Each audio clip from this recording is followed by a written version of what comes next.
And I know no big fanfare, no music. We're on the air with our official Jeff Meacham Network exclusive live watch along of NWA Empowerrr, night one of a great weekend of NWA wrestling in St. Louis at the Chase.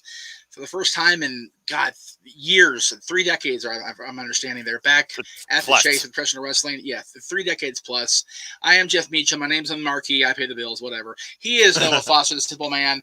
He simply likes professional wrestling, and that's why I've enlisted him to be on this show. We're waiting for a friend of his to come on into the room, and we'll go ahead and see if they come in. We did send the invite out to our girl Cindy, see if she shows up. I hope she does.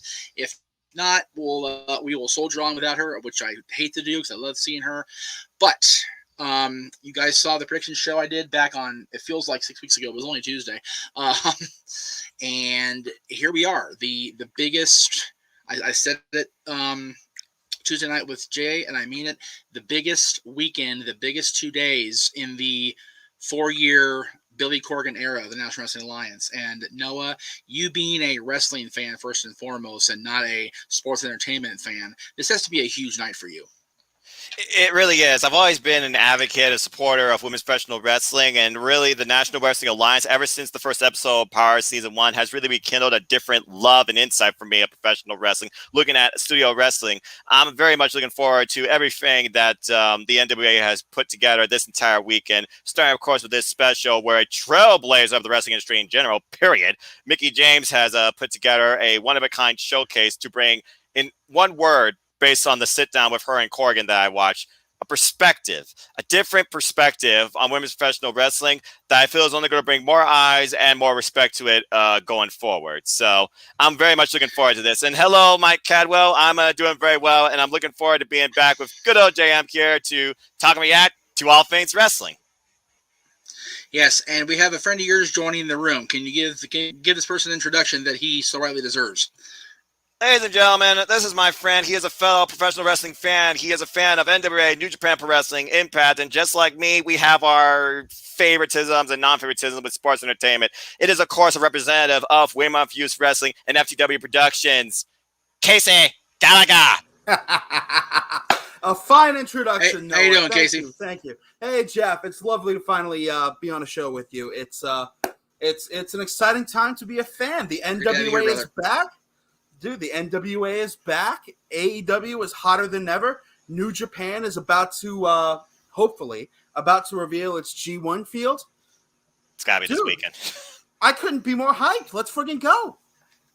And you will also find Jeff Meacham. He is just like you, highly uncensored. Yes, I will say this, though, and I had to catch myself last night doing my my little therapy session. I got pinged on the F-bombs big time. So if we can...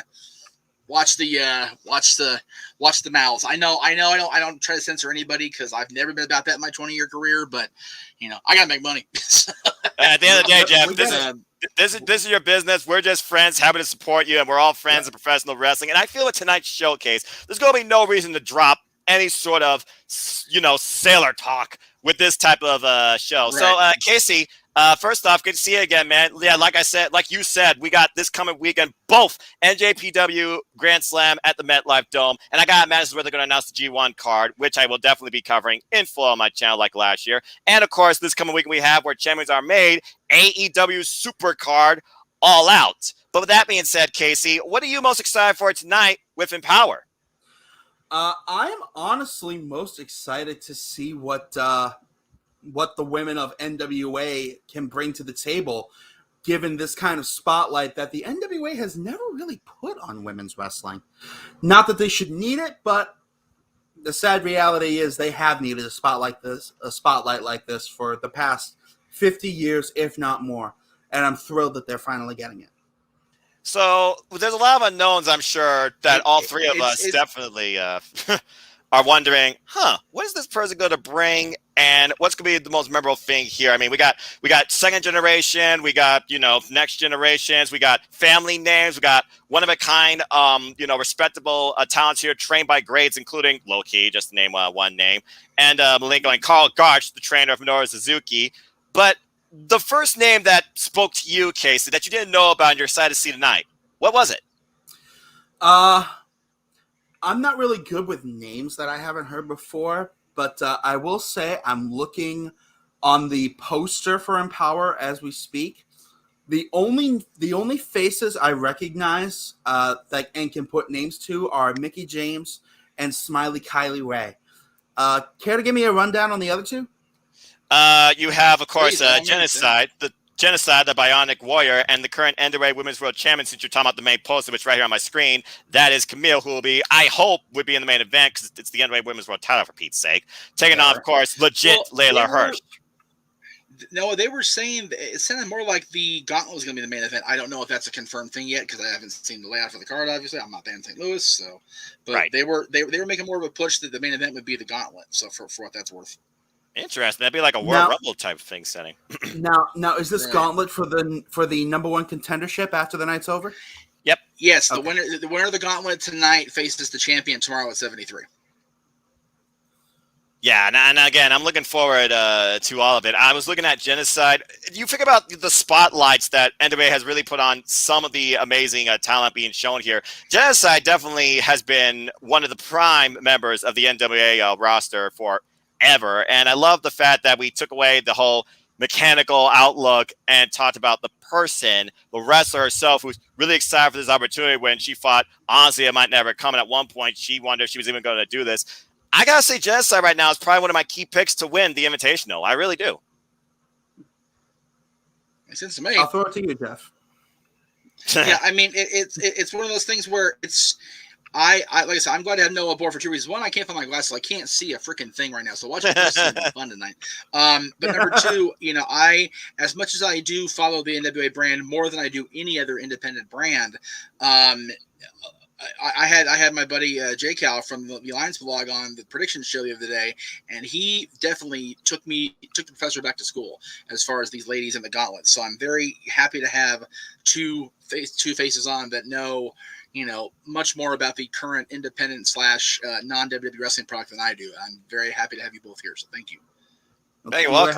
We're happy to be on, bro. Thank you for having us.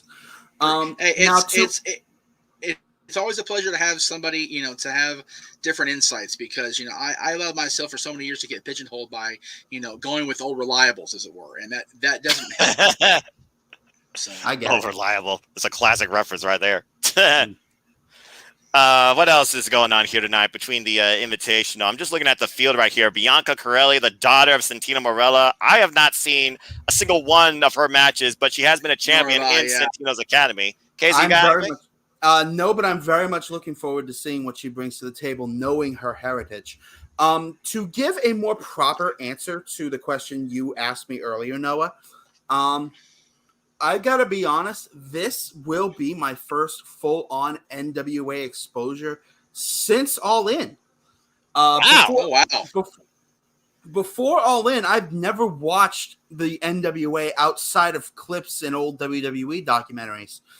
Right. Now, obviously, this is not my first exposure to what I personally define as pro wrestling, which is never mind the pomp, never mind the circumstance. Spectacle is secondary.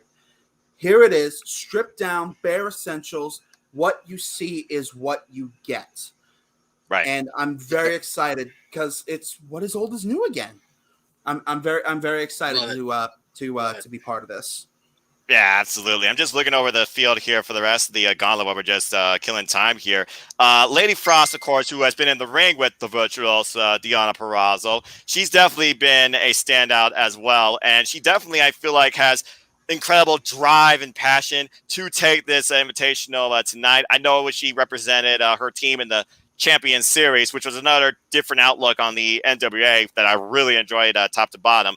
I thought her and Kenzie Page was probably one of my most favorite matches. Kenzie Page has always been one of my most favorite wrestlers to watch, whether she was competing against Tai Kanji in AEW or whether she's been kicking women's butts in the NWA. Again, keeping it clean for Jeff.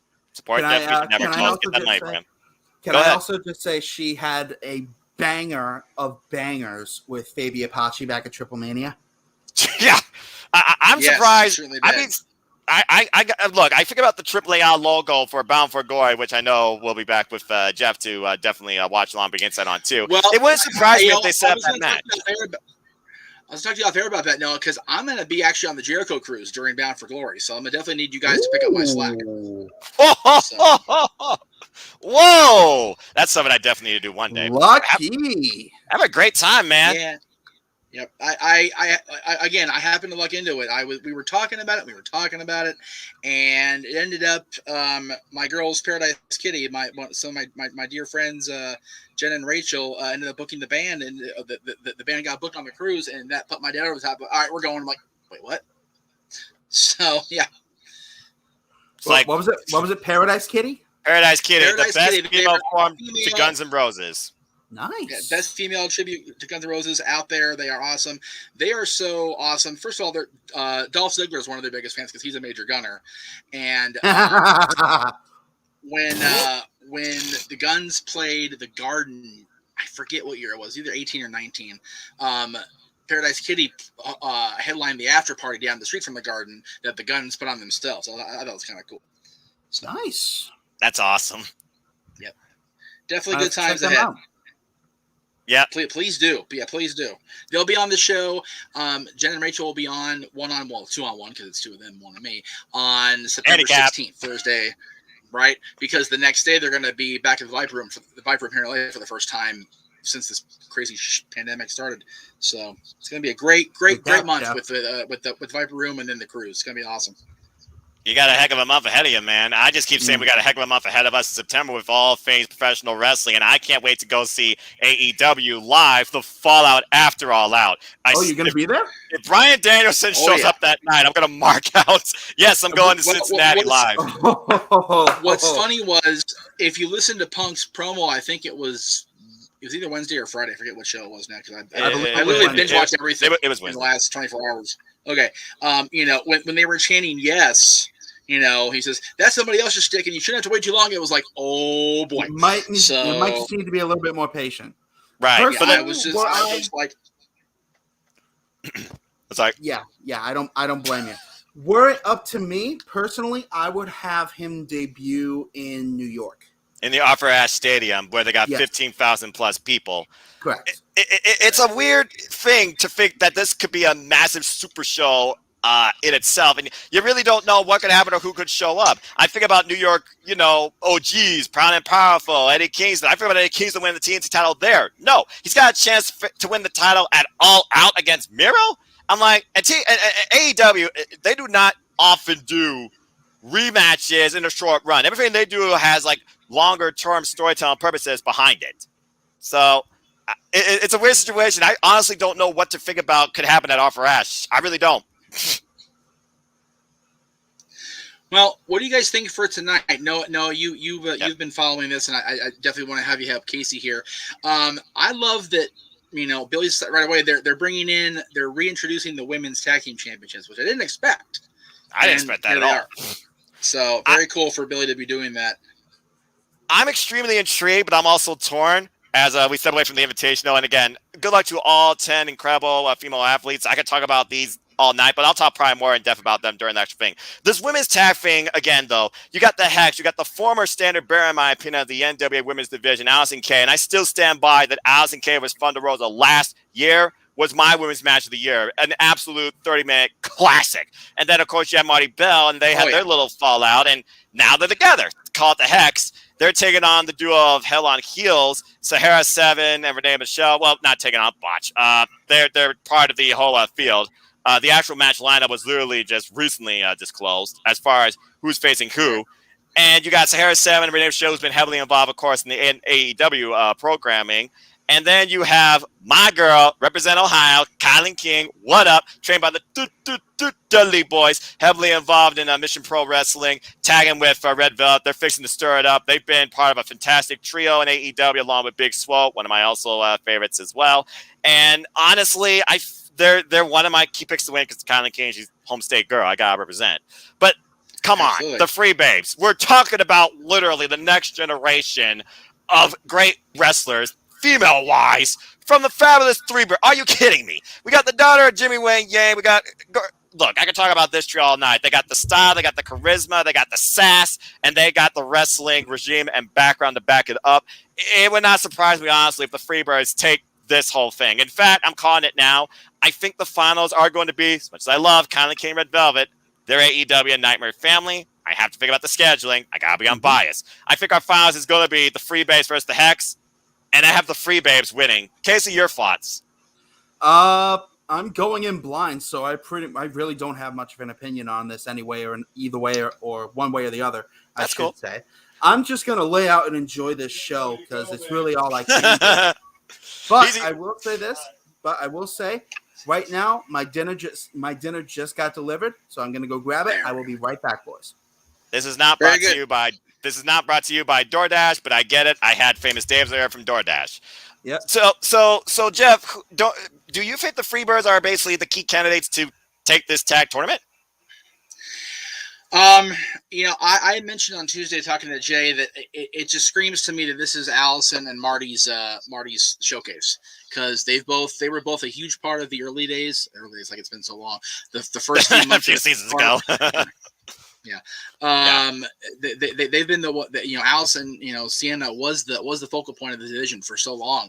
And her and Marty's feud, with the extension of everybody else involved in that feud, was the women's feud until they got Camille built up enough where she was able to assert her dominance fully. So I honestly think that this is going to be Allison and Marty's night to shine, and maybe will end up being the new women's tag team champions. Well, if I remember correctly, Allison Kay is currently involved also in Ring of Honor in that women's tournament. I don't know whether or not she's still involved because I still have my key pick and Roxy, the Prodigy, who just recently beat Quinn McKay. Great match. Again, I watch everything wrestling when I can. With my work schedule readjusting, though, I'm going to have to probably start binging like you, Jeff, on a certain day. But it was crazy. I digress. Yeah. but I'm really looking forward to Free Babes. Yeah, I'm really looking forward to Free Babes. Yeah, when I saw them announce it, I was like, oh, okay, because it was interesting. For some reason I forgot that, when they said the daughter of Jimmy Wang Yang, I'm like, wait a minute, Jimmy Jam. I was thinking with Jimmy Jam Gardens numbers, I forgot that Jimmy wasn't actually a member of the Freebirds. They just threw it in there as the shtick. I was like, oh, okay, got it. The shtick kind of guy. Just tired as hell. That's whatever. It'll be interesting to see how it all plays out. I'm not gonna lie. I'm very, very curious how the tournament, I almost think people are sleeping on Renee and her partner, so we'll see how that lays out. And of course, Red Velvet's been such a hot commodity in wrestling period right now that she's not one to ignore either. So let us not forget about that. I'm just thinking about the way the NWA, I feel like, is resetting itself ahead of season 6, because obviously these women's tag champs are not going to be just, one and be off in the distance. I feel like they're going to try and make this a focal point. And with the depth of the women's division, the NWA, the way it's growing right now, or the way it could fluctuate with this Forbidden Door, or even all the women on here tonight, I see very bright things. But yeah, Red Velvet and Kylan King, I would not mind seeing those two with the tag titles on AEW. Right, exactly. It's I really have no issue with any of these teams winning and carrying that tag team brand into whatever future Billy has lined up. That'll be interesting to see how it all lays out. Yeah, I have absolutely. I honestly don't have a single issue with anything on this card tonight or anybody involved. Nothing to me feels like, no one to me feels like, why? And there are so many things that I'm like, ooh, this could be surprising. So I'm really looking forward to this show from top to bottom. And the fact that Mickey says it's going to be an annual showcase just further pleases me and excites me to who's to come, what's to come across this entire, I would think, brand in its own. Yeah, again, Mickey was part of Evolution. Yeah, yes, Evolution. So the fact that the number 2 didn't materialize, I know stuck in her shit. I know it did. I know Mickey. It definitely did for a fact. I'm glad that she's that Billy's giving her the reins. Like, look, you do you, make it happen. And that's what we've needed all along from the women. Whoever's booking any women's division is give somebody with the chops, give somebody with the knowledge and with the history and with the sorry about that. Appreciation for history and for the brand and for what is not only appreciation for history, because you talk about going to St. Louis, it's a major historical venue for the NWA over the last 73 years, if you think about it. But a appreciation for what can be and what should be in the next 10 years, 20 years. Billy came in 4 years ago with a 20-year plan, and people laugh at him like he had 3 heads. Here we are 4 years in, and I have had really no issue with the way things have gone down with the booking of the NWA in general, and things have only evolved for the better. I agree. I'm back, boys. Hey, welcome back. We're just talking about the women tag, and we're still just talking about this perspective of women's wrestling that really Empowerrr could be a brand on its own, and the fact this is an annual special, you never know who might show up. I mean, personally, I'm just thinking about one person that finally came back to the States that I hope to see maybe kick some butt one day on here, and that is, of course, Killer Kelly, the first ever WXW Women's Champion, of course, representing Ring Conf. I know she'll be facing Smiley Kylie on next weekend at an independent show for Black Label Pro Wrestling. I'm definitely buying that solely just to see Killer Kelly. Personally, when I think about Deonna Purrazzo and her legendary run, as we talk about this match, I'm sure we all can talk about the Knockouts Championship. I think about the one person that has yet to face Deonna Purrazzo that really could take her to the limit on Impact Turf, and that is Killer Kelly. I honestly think Killer Kelly could be the next Impact Knockouts champion. That being said, as Deonna Purrazzo, the Virtuoso's legacy continues to grow with everything she's done for professional wrestling, in and out, training now in mixed martial arts with Alicia Sabatelli, the atomweight, bantamweight, apologize if I screw up your title, in Invicta. I'm just really interested to see how the Hellcat Molina really takes Deonna to the limit, now knowing that truly will be one-on-one, as Mickey alluded to this past Thursday on Impact. No Matthew Raywald. So overall, I feel like this match is needed for both. We know Molina can go, but this is going to be a great reminder to Molina of why she loves this so much. And as far as Deonna goes, she continues to have her legacy being a double champion with the Reinas de Reinas championship after beating Fabi Apache and still having the Impact Knockouts championship. But I got the Virtuosa somehow pulling out the win in what could be one of her toughest matches to date, all the way. Casey, your thoughts on Molina versus Deonna? The biggest thing I have to say is Deonna's come such a long way since her Women of Honor days. Yeah. And then NXT just let her go. Nice job, guys. Yep. As a fan of technical wrestling, I think she's the premier female technical wrestler that I've come to know outside Shayna Baszler. Honestly, I can't think of anybody else as technically sound as her on the women's wrestling scene. And if somebody else has a name, please let me know. I'd love to watch them. Exactly. All right, now that I got all the freaking banners fixed, I can start doing the actual promotion. Yeah. Well, please continue, guys. Go ahead, please. Yeah, I'm literally a producer guy today. Don't mind me. I'm without my eyes. I'm almost useless. So don't mind me. Yeah. No, you're fine, man. Now, to answer your claim, I know she's probably not likely to show up tonight, but I say again, does the name Serena D ring any bells? She is the professor. You're right. How could I forget that? She is the professor, the woman of 1,000 holds, as endorsed by Dean Malenko with the robe. She gave a fiery promo about how she is all better and how people may have forgotten about what she's given. 26 years, and she's willing to take on anybody, whether it's a bunny, a virtuosa, a doctor. You're right. She could be a sleeper, I feel like, to show up and confront the Virtuoso, thus opening that forbidden door. Because she's already done everything she could for the NWA holding the title that Camille won over in the first place. I would not rule Serena Deeb showing up. I would not rule out Serena Deeb showing up tonight. Not at all. That's a dream match for me. That would be the least surprising, but the most welcome, because she definitely she's been one of my favorites from the beginning with her throughout her career. She had her struggles. We all have our struggles, right? So it's just one of those things where she's definitely found that road to redemption, found that road to being better than she could be herself after. Because when you get in a place that she got into, you get down on yourself and you get really just really sometimes negatively self-reflective. So she pulled herself up by her bootstraps, as it were, and has come into her own as one of the premier women's wrestlers on the planet the last 10 years or so. Maybe more. Look at the run she had with the NWA Women's World title and all the takers she took on. Riho, Red Velvet, Legit Layla Hirsch, Ty Kanji. She took on all comers and represented that title beautifully after defeating Thunder Rosa Ford, of course, during Shockwave. So, yeah, I definitely would not rule her out. And then, of course, we talked about subtly the main event where the Brickhouse Camille takes on the shooter, Legit Layla Hirsch. The irresistible force meets the immovable object. talk about a match of David versus Goliath. Yes. I would not rule out legit Layla Hirsch. That's all I gotta say about that. You underestimate legit Layla Hirsch, you're gonna get messed up. Yeah. Yeah, I mean, basic booking strategy dictates it's not going to happen, right? But Right. it doesn't mean we're not going to see, Layla put up a hell of a friggin' fight in the process. So She's been fighting her whole life. Honestly, she's one of my favorite fighters, and she is legit. That's not just like nickname. That is a moniker. That is what she is. Period. Yes. Damn right. And whether or not we see a new women's champion crown tonight, Layla Hirsch, God bless Camille for probably everything she's done. I wouldn't know from personal experience. I haven't been able to watch her. But Layla Hirsch gonna light somebody up. If she pulls a suplex off her, that's gonna be the biggest pop of the night.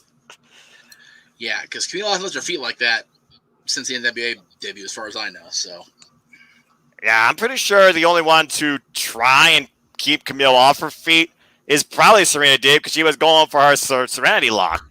And again, right. Camille out-wrestled her and got the title. It was a great wrestling test for Camille, and I think tonight's going to be no different. I think it's going to be another great test for Camille as she represents the NWA proudly as champion. Yep. Exactly. And then, of course, we got the battle of the brands, Kylie Rae versus Chica Tormenta and Diamante, another one of my favorites, 10 years in the game. I feel like, again, going from booking perspective, they're going to probably, and she's facing Mickie James tomorrow. Let's not count that out. It does seem like right. that Kylie Rae is like your first ballot to win this match. But, I mean, it wouldn't surprise me, though. Again, triple threat. You protect somebody in defeat. Maybe she's not involved in the decision. Maybe Diamante somehow comes out here. She was the first one to actually announce out of all these to be showing up in these Battle of the Brand type matches. Anyway, she came here for a fight. And while she's fine, Big Swole in AEW, Diamante can scrap with anybody, I feel like, here in the NWA. And personally, I would like to see Diamante win this match. Well, with 3 minutes and with all hell yeah left to Showtime, pretty much. It is. That's the bottom line. Exactly. Well, there you go. Yeah, but yeah, with 3 minutes exactly to Showtime. I think it's time not to try and take control of the show, Jeff. I think it's time for probably the biggest prediction each of us can make. Gentlemen, 2:45 to Showtime, match of the night. What's your pick? The match of the night overall, not counting whatever happens in the gauntlet pairings, is going to be Melina and Diana. Yeah, I can't argue that. It's got to be the Knockouts title. With all due respect to Camille and legit Layla Hirsch, there's just something about the dichotomy when it comes to the size and the booking of this match that I feel like they're going to go the distance. But Melina and Diana already have shown that they both can play each other's game, and they are fired up for this. I have a feeling that this is going to be match of the night, longest match of the night probably too, and it could be a match, and it could be a classic waiting to happen. I agree. Yep. I absolutely agree. So that's definitely the most looking forward thing as I look at my fight countdown, 1 minute and 45 seconds because I bought the bundle, so I'm just looking at my screen. As did I. Very good. There you go. As did I. Love it. Man, See, we honor wrestling. We buy it, okay? We don't pirate it. Well, I mean, I appreciate not getting thrown under that bus, Noah, but, I've had to just because of money stuff. But you know what? Yeah, we get it. I could not. Hey, I don't have anything against you. Yeah. Well, I mean, hey, do what you want because a pirate is free. Yeah, I mean, yo ho ho. Because I just want to get eyes on the product, and I am so appreciative of being able to watch. I mean, I'm not really pirating; I'm just borrowing the login, so it's not like nobody's not paying for it, right? Right. But someone has to. Exactly. But I'm very glad that I get to watch New Japan when I get to watch New Japan thanks to Noah and other things. So it's very, very cool. But here, 45 seconds on the clock I got here on Fight TV. I'm looking forward to this. I'm looking forward to tomorrow. I haven't looked forward to sitting down, throwing down the full amount of money and watching a pair of pay-per-views in a long time. And I was in Vegas last week. I enjoyed myself so much up there last week, but it wasn't about the card necessarily, although it actually did end up being a pretty decent card up there in Vegas. It was about the experience of going. But this is about an experience just sitting here and witnessing history. Yeah, exactly. And that's the way I interpret when I actually engage in professional wrestling, whether by myself or with my ATW Zoom crew or watching along with great friends in wrestling like you two. And honestly, as far as paying for something in full with true invested interest, the last time I did that, I think was literally AEW's Double or Nothing. Right, exactly. Well, it didn't.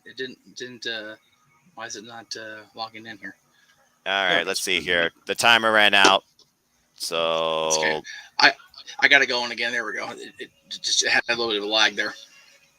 It happens once in a while. I'm just waiting for it to hearing music, start on my... but not. There we go. Picture though. Yeah, I'm hearing music too. I don't got a picture yet. Showtime. Yeah, okay, good. That's it. Yeah. Bueller. Billy Trask, turn on the picture. Still no picture for me. I just hear music. Yeah, same. So I saw you commented, Noah. They got John Goodman to do the narration for tomorrow, huh? But that's awesome. I love that. Yeah, that's talk about a throwback voice too. I didn't expect that at all. That is really epic in my opinion. Again, it just goes to show how important it is that the NWA is back at the chase for professional wrestling. Yep. Yeah, John. Again, I'm only 29 years old. I am not all knowing, but when it comes to pro wrestling, I truly can't get enough of it. I try and learn more and be more encompassed by it. There's a reason why I watch random matches from promotions that nobody ever heard of, or just randomly, read stuff. I'm still reading for New Japan Pro Wrestling's history, and I don't know if I'm ever going to get through that. Right. And thank you, Kevin Kelly, for the positive shoot. Yeah, I got my hands on it through the Kindle book, but the Tim Hornbaker story of the corruption of the NWA back in the World War II and the 50s era. There was some crazy going on, at the formation of the brand, the formation of the company, if you will, the governing body. Man, there was some seedy stuff going on. So it's. Anybody have visual yet? I hear you. I hear stuff. I don't have visual yet. I like the country vibe though with this music. I can hear Joe Galli talking to production, which means they have no idea they're on the air right now, which is hysterical. Joe, you're on the air, brother. Love Joe Galli, come on. He'll actually be on one-on-one on Veterans Day. That's awesome. Yep. The voice of the NWA. We've been trying to bet for weeks, and it's just been organizational cluster. So, come on, give us visual. We need visual. We hear the audience. We're ready. Yep.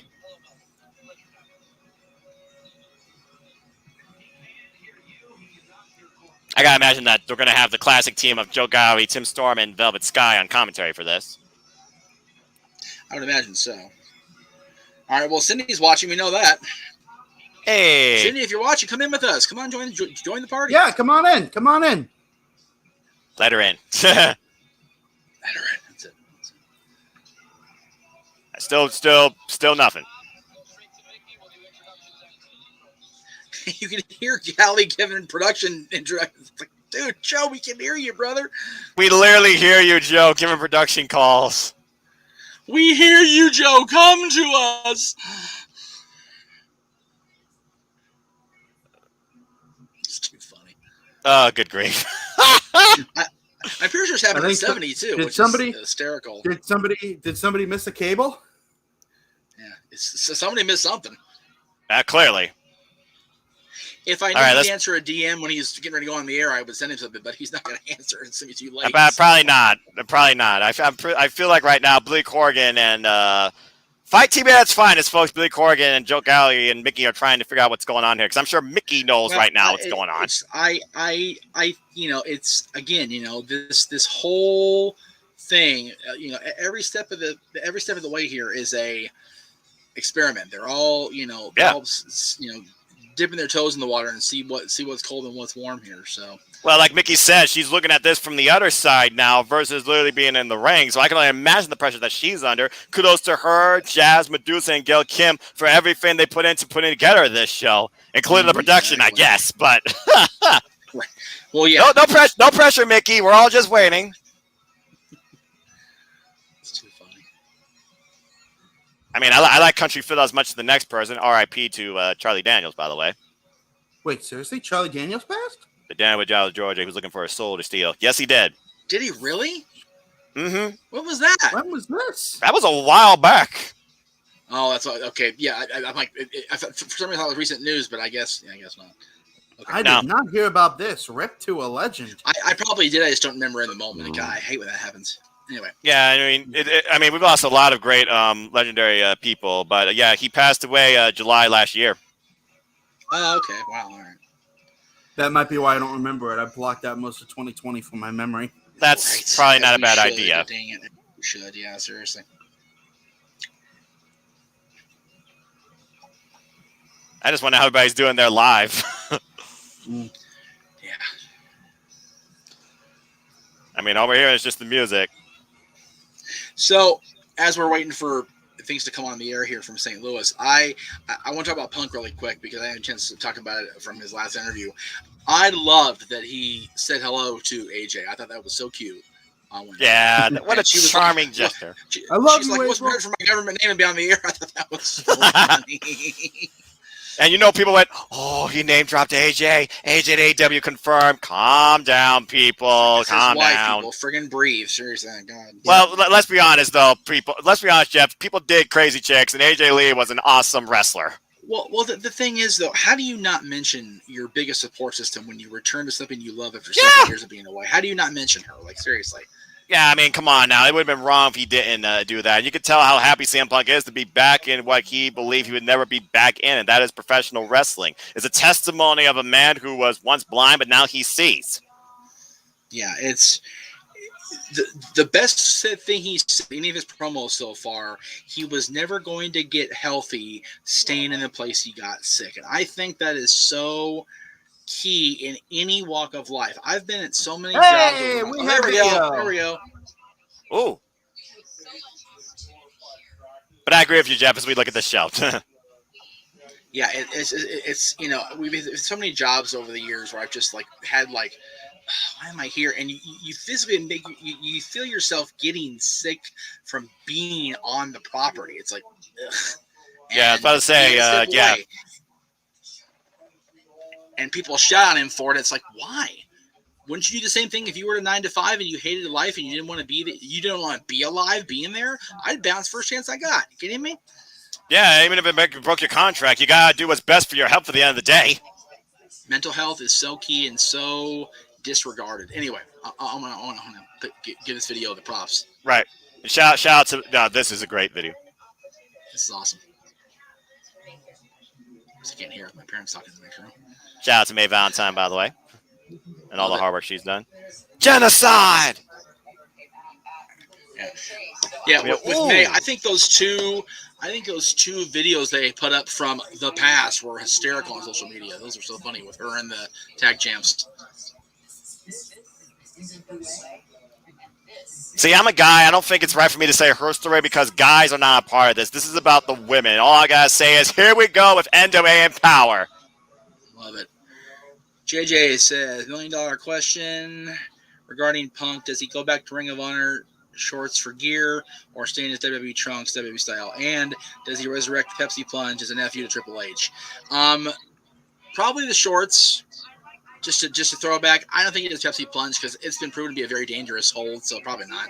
I mean, people have already been riling the Styles Clash for decades. They'll probably rile that too because that was also a dangerous move. I don't see that hold coming back, but I can see I can see the shorts. I think this is hysterical. This grainy footage. I love this. I love this. The last time I watched something in black and white was Price is Right during GSN late night. Tremendous. Thank you, Bob Barker. Greatest TV Pre-Bob Barker, Price is Right at that. I was going to say, yeah, pre-Bob Barker. Let's not even. That's right. That was pre-Bob Barker. Yeah, Bob didn't host it back then. He was hosting True the Consequences, I think, back then. Which I did also see too. Although I never really considered that a game show. Anyway. Oh. Yeah, it's just one of those things. Man, dude, I'm glad they kind of backed off a bit on Kratos being a complete psychopath and letting him be a character. I like the development myself personally. Right. Okay. So whose ever feed that is of the pay-per-view that I can hear in my headphones, I'm syncing. I just synced up my my feed on the PPV to whose ever audio that is. So it's probably mine. So I'm sorry if it's drowning out there. No, it's okay. No, it's okay. No, it's okay. No, it's okay. I actually use that. No one knows. I usually have TV ears in. I just can't find those either. I can't find anything. Ugh. Yeah. No, I actually was able to use that as a Timestamp. Perfect. There you go. as a syncing guide. So yeah, There you we're go. all synced up, and as far as I'm aware, we are all in time. So It is so funny how proper those belts look in that time frame they're they're trying to emulate here. going for here. Yeah, it's so funny because those belts are so old school. Yeah, respect the old school. I love my big gold belt over there. Oh yeah. Well, I mean, Noah knows personally because he was part of the journey I took to get this thing back or get a new one. But having this around is so awesome. Having the 10 pounds of gold, within reach is so nice. What's causing all this? 10 pounds of gold around one hell of a body. One hell of a body. I'll tell you what's causing it. Yeah. Gut, fortitude, dusty roads, something you're very short on. Woo. Yeah. See, if I said hell of a body, people are like, well, yeah, but what kind of hell? Well, that's a whole different question. Yeah, given the fact that you survived the plane crash. Well, no, I meant me and my body having the 10 pounds of gold. Like, that's fair. That's fair. Just keep your shirt on, me, Jets. Yeah. I think you and Wade Needham are in a similar situation. I miss Wade. I love that boy. I haven't talked to him in way too long. I actually just did an interview with him not long ago. He's doing how is he? Good to hear. Okay, that's all good. things considered. Another name from the no DQ pass. Yep. Yeah, it's crazy how long I've been doing this shit. Oh, look at that. That is beautiful. Look at this. I love the logo. Oh, the classic blue canvas. Yes. I love how they always bring back the classic canvas for these things. And the logo in the dead middle of the ring. Yep. Love that. Oh, man. What year is it? That's right. It doesn't matter. This isn't just women's wrestling. This is professional wrestling. Sign of the night. It's funny. I see these masks and like I'm expecting my Jeff Network face masks today, and they haven't come in. I'm a little irritated. Oh. All right, what we kick it off I'm not with? sure who the Facebook user is, but Bob Saget, he says. Okay, I don't know what Bob that means. Bob Okay. Saget. Show some love for the executive producer of NWA Empowerrr. Who's the ring announcer? Not sure. She's doing good. Whoever's on my headset's behind my feed, for the record. Here comes Mickey. God damn. Breathe, Jeff. Can't. Calm down, Jeff. Calm down. He's gone. Nick already blocked. Aldous already blocked you. Stop it, Jeff. Stop it, Jeff. He's gone. He's gone, Casey. He's gone. That's it. I have loved this woman longer than I should have been allowed to. She's great. She's such a sweet person on top of everything else. She will fight for this every step of the way. I love it. She's been fighting for it since Evolution and before then. She's been wanting to bring this spotlight, this high note to women's professional wrestling for decades. She has, and Yes. and honestly, Jeff, have you ever gotten to meet her? Concussions are a terrible thing, but I swear I met her at one of the live TVs out here during her WWE days. But God, if I can pin it down in an exact Women's memory, wrestling! I think it's dark over here and stormy In again. which case, Jeff.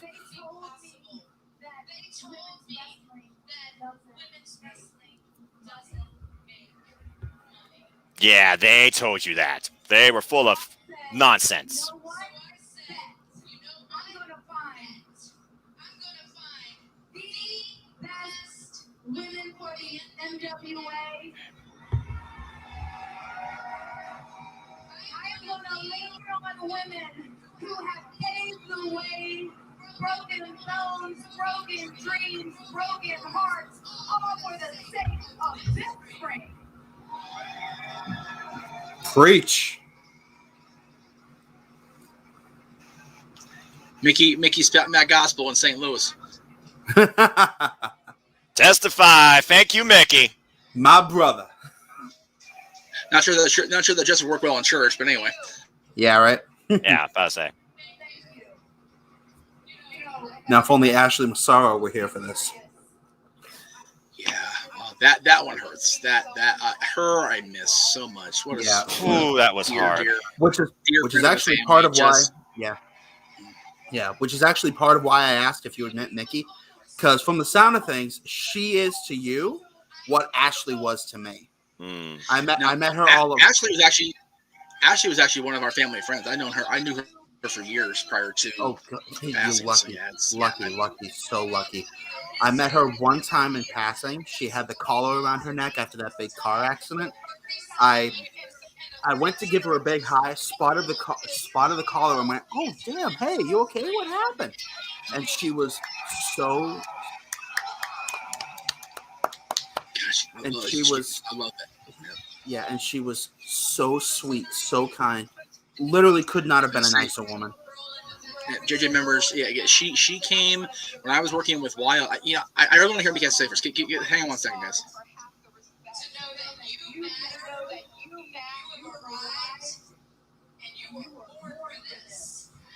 Mm.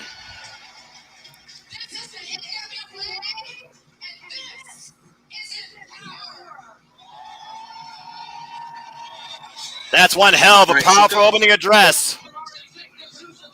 So a couple things here. First of all, whoever this Facebook user is, I don't see your name. You need to go into the instructions on Facebook to make sure you display your name.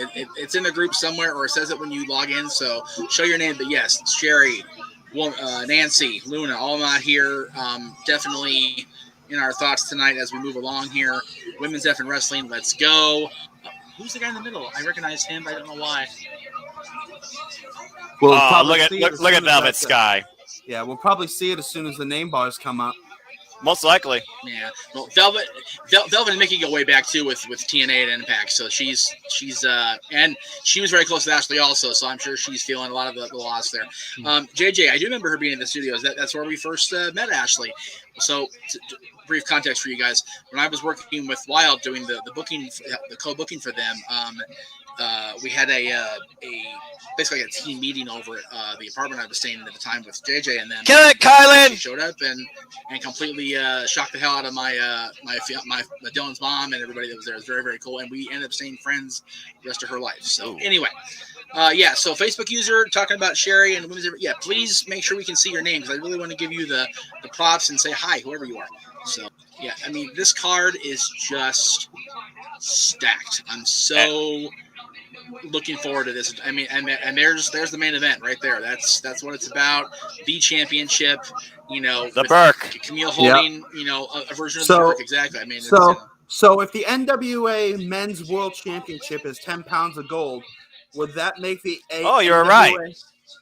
So would that make the NWA Women's title 3 pounds of platinum? No, it's just called the Burke. I mean, they call it the Burke in tribute to Mildred. So that's Oh, Mildred Burke. Okay, all right.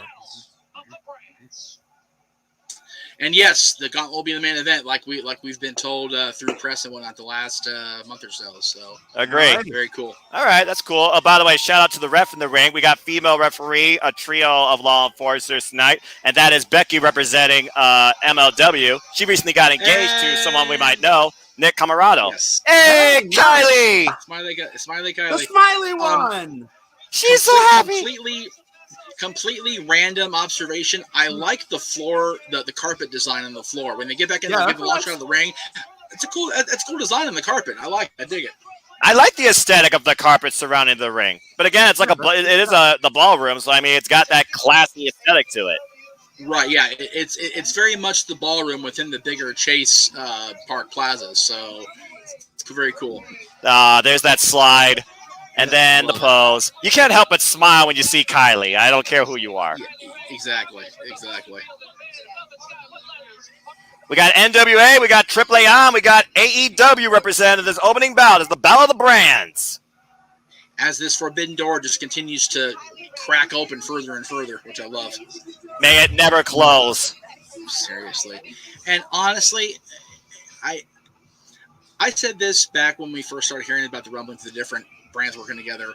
No, you're a bit on the young side to remember this, so I apologize, Casey. I don't know how old you are. I'm not going to ask, none of my business. I'm 31. Okay, so you're only a couple years older than Noah. So you guys don't remember, you only read about it in history books or seen it online or whatever, the Pro Wrestling USA thing that Crockett and Vern Gagne tried in the 80s, and there was just so much ego and so much, we gotta make sure our guy gets over. It's not happening here from what I see, and I love that.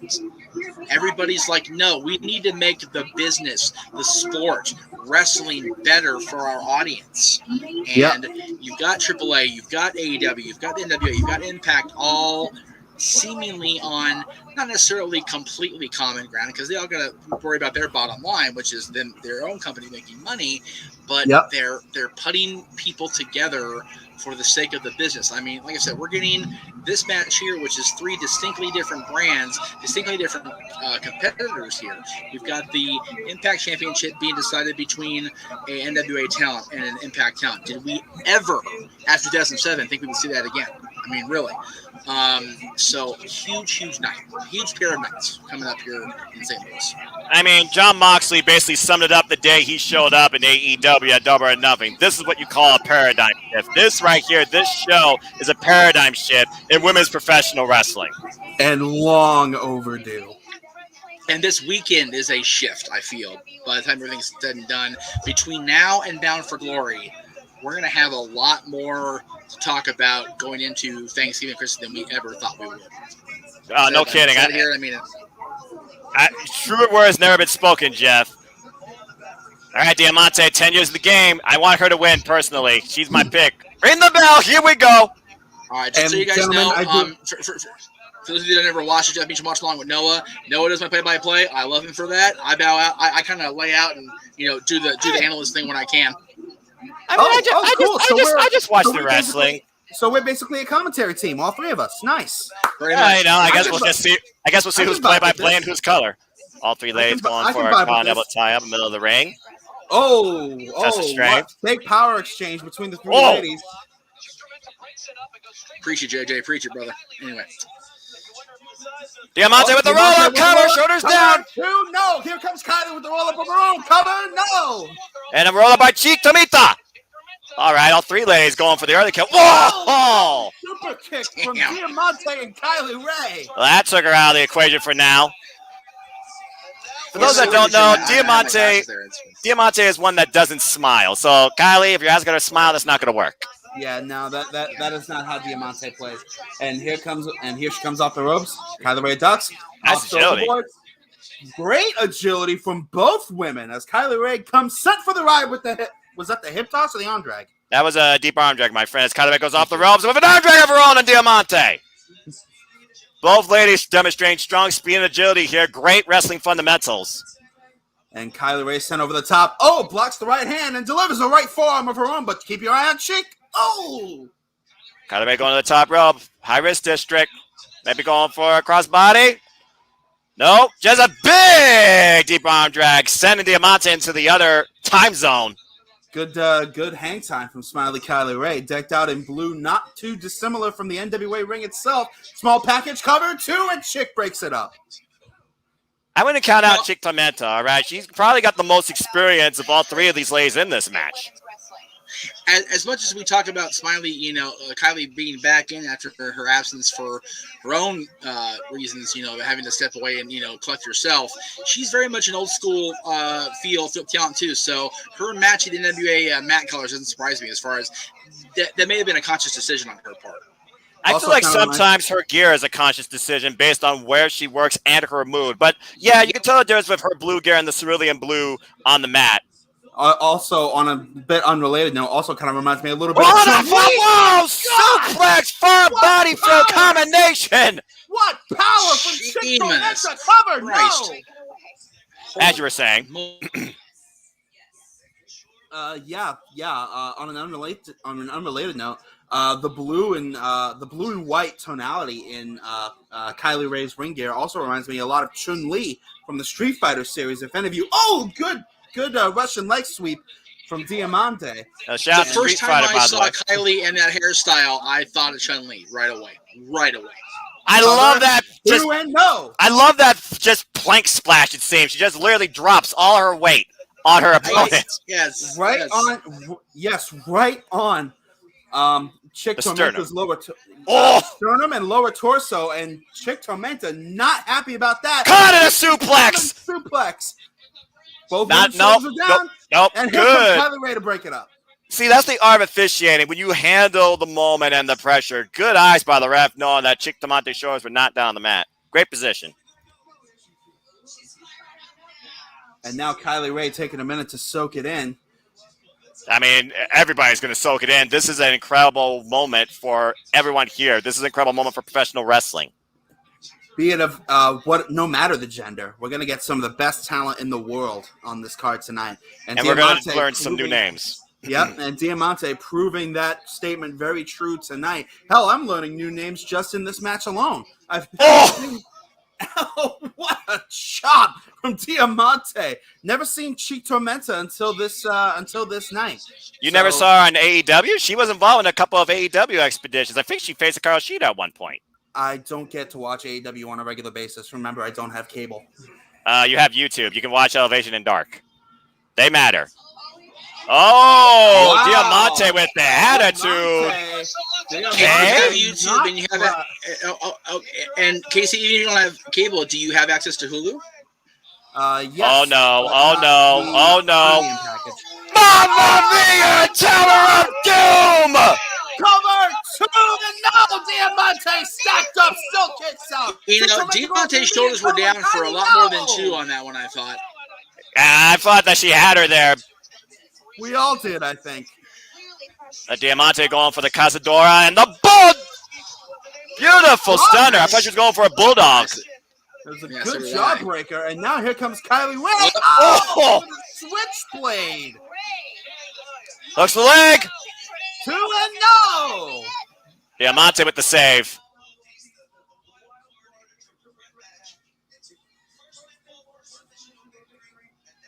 See, that's the thing about a triple threat when done right. You do not count anybody out. No, indeed. You cannot afford to take your eyes off. Something occurred to me.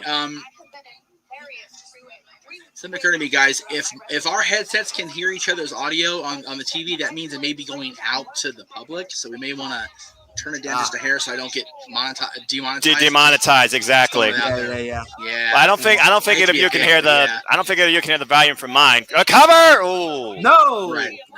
I think because my TV is on the other side of the room and I only have the audio going through my headset, so the only thing you should hear is my voice. Yeah, I tend to keep my TV down because of those reasons, Jeff. The last thing I want is you to get copyright strike. Oh wait, Kylie Ray attempting the backslide. I don't think she's gonna. Oh, and Diamante takes out Kylie Ray's base, goes for a double cover. Look at this! Look at this! Oh. That would have been amazing. Stole one from that would have been the damnedest pin I ever saw if it actually went down. And it almost did. Again, Diamante showing her in-ring awareness. Brilliant strategy. Absolutely brilliant. And Kylie Ray knocked for a loop, it looks like. Well, if anyone knows Kylie Ray, you never count the smiley one out. Recently coming off a match with Thunder Rosa for the Warriors Wrestling Women's Champion, where she had that title for such a long time, and Thunder Rosa dethroned her. Oh, going for a right, and Diamante beat her to the punch. No pun intended. As Diamante wants more. As MLW referee Becky looks on, keeping a close eye on the action. Kylie Ray trying to fire it up. Oh! Diamante slowing down momentum. Kylie Ray tossing the corner, counter. Diamante into the turnbuckle. Irish whip sent for the ride, and here comes Kylie. Oh! Not fast enough, Diamante. Oh, she was fast enough that time. Got out of the way. And coming back in to inflict some more punishment. Good arm drag into the... Whoa, kip up. Oh, what a kick. Avada Kedavra from Kylie Ray. Look at your... wisely. Hey, watch the skies. Watch the skies. Chick Diamante. Yep. Somebody notify St. Louis International. Kylie Ray, you might want to turn around. Oh, wait a minute. What's this? Oh, no. Ducks. Good somersault. Keeping her feet. Nice. Low drop kick. Takes her out the knee. Shoulders out. No, wait. What's this? Wait, she's going for a submission. Crossface submission hold. A crossface from Smiley Kylie Ray. Diamante a long way away from what's going on. Will Chick Tormenta tap? Nope. Oh, distraction! And Kylie Ray tried to tell her to hold on. Diamante was having none of it. Code red, shoulders down, cover! Diamante gets the win! Yes! And the Battle of the Brands, the first round goes to AEW. Shots fired in St. Louis. Big win for Diamante and for AEW as the National Wrestling Alliance begins its long journey back to prominence on the backs of some of the best women competitors we will ever see in professional wrestling. And you figure about the pace that's ahead for the night. These three ladies just set the pace for everybody else. Tremendous triple threat opening contest.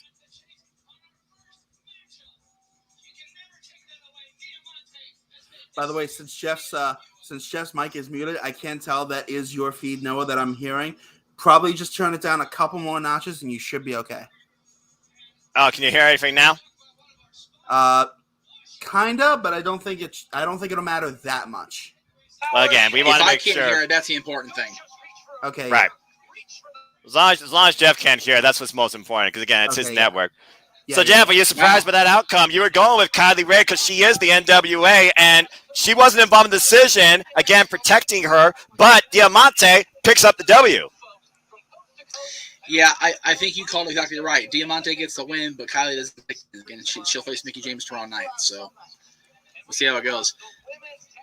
All right, now we kick off the NWA Women's Tag Team Tournament with the Hex taking on Hell on Heel. I need the ballot for just 1 second. I'll be right back. No problem. We'll hold down the fort. We got former NWA Women's World Champion, the AK-47, Allison Kay, a.k.a. Sienna, and her partner, Marty Bell, taking on this duo of strength and attitude in Renee Michelle and Sahara 007. That's her Twitter handle, folks, in case you're wondering. Both of these ladies have been heavily involved on the AEW showcases. I would not count out Sahara 7 or Renee Michelle in this match, but I feel like that's got to go to the NWA at heart. Casey, your thoughts on this contest we got ahead? I think Cher is having nightmares seeing all this hair.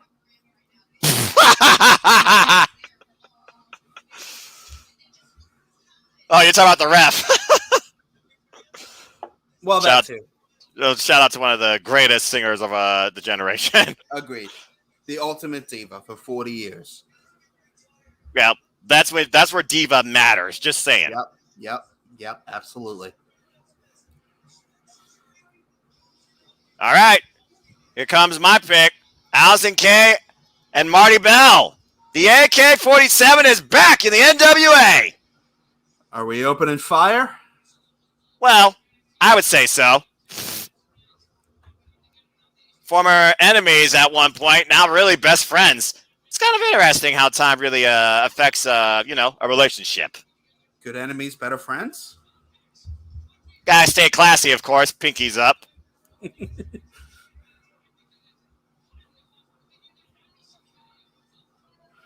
And the Hex patiently awaiting the in-ring, the in-ring arrival of, oh,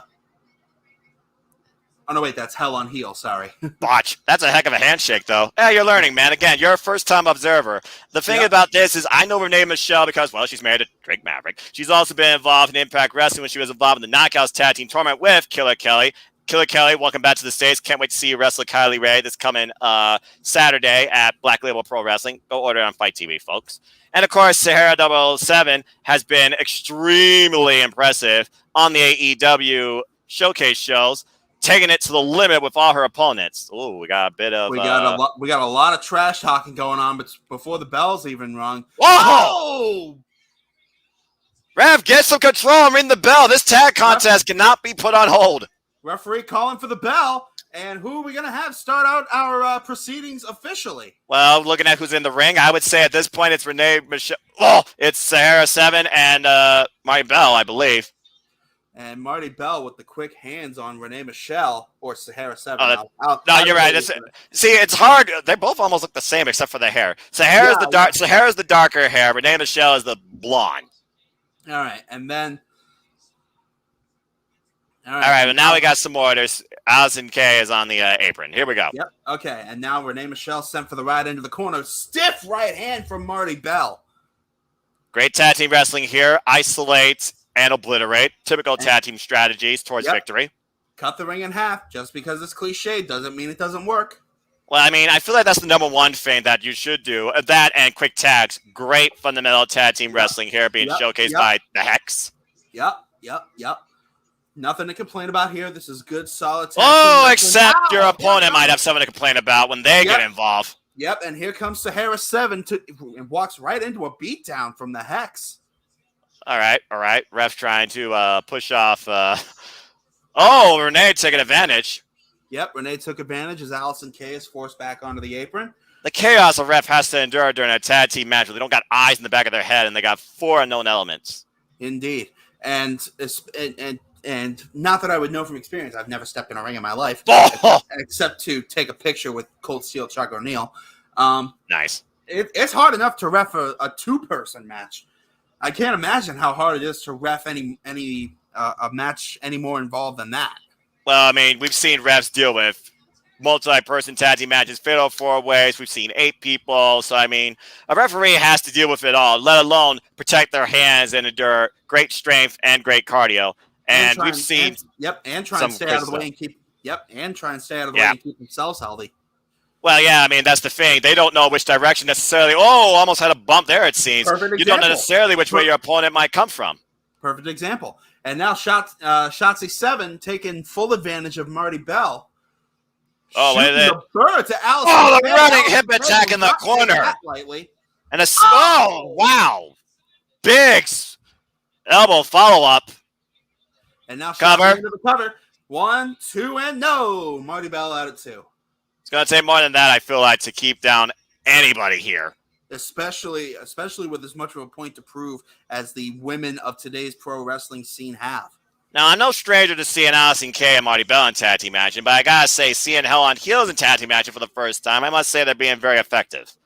Yes, but it still feels like they're learning their pace and cohesion. Because in a tag team, you gotta have cooperation, you gotta have communication, you gotta have cohesion if you're gonna come out victorious. In most cases, though I have seen strange bedfellows rather victorious as well too. Oh, big neck breaker. Looking at you, dude, loving Stone Cold Steve Austin as Shotzi goes into the cover again, and Marty Bell once again gets the shoulder up. Nope, that's a 2 count, Sahara, whether you like it or not.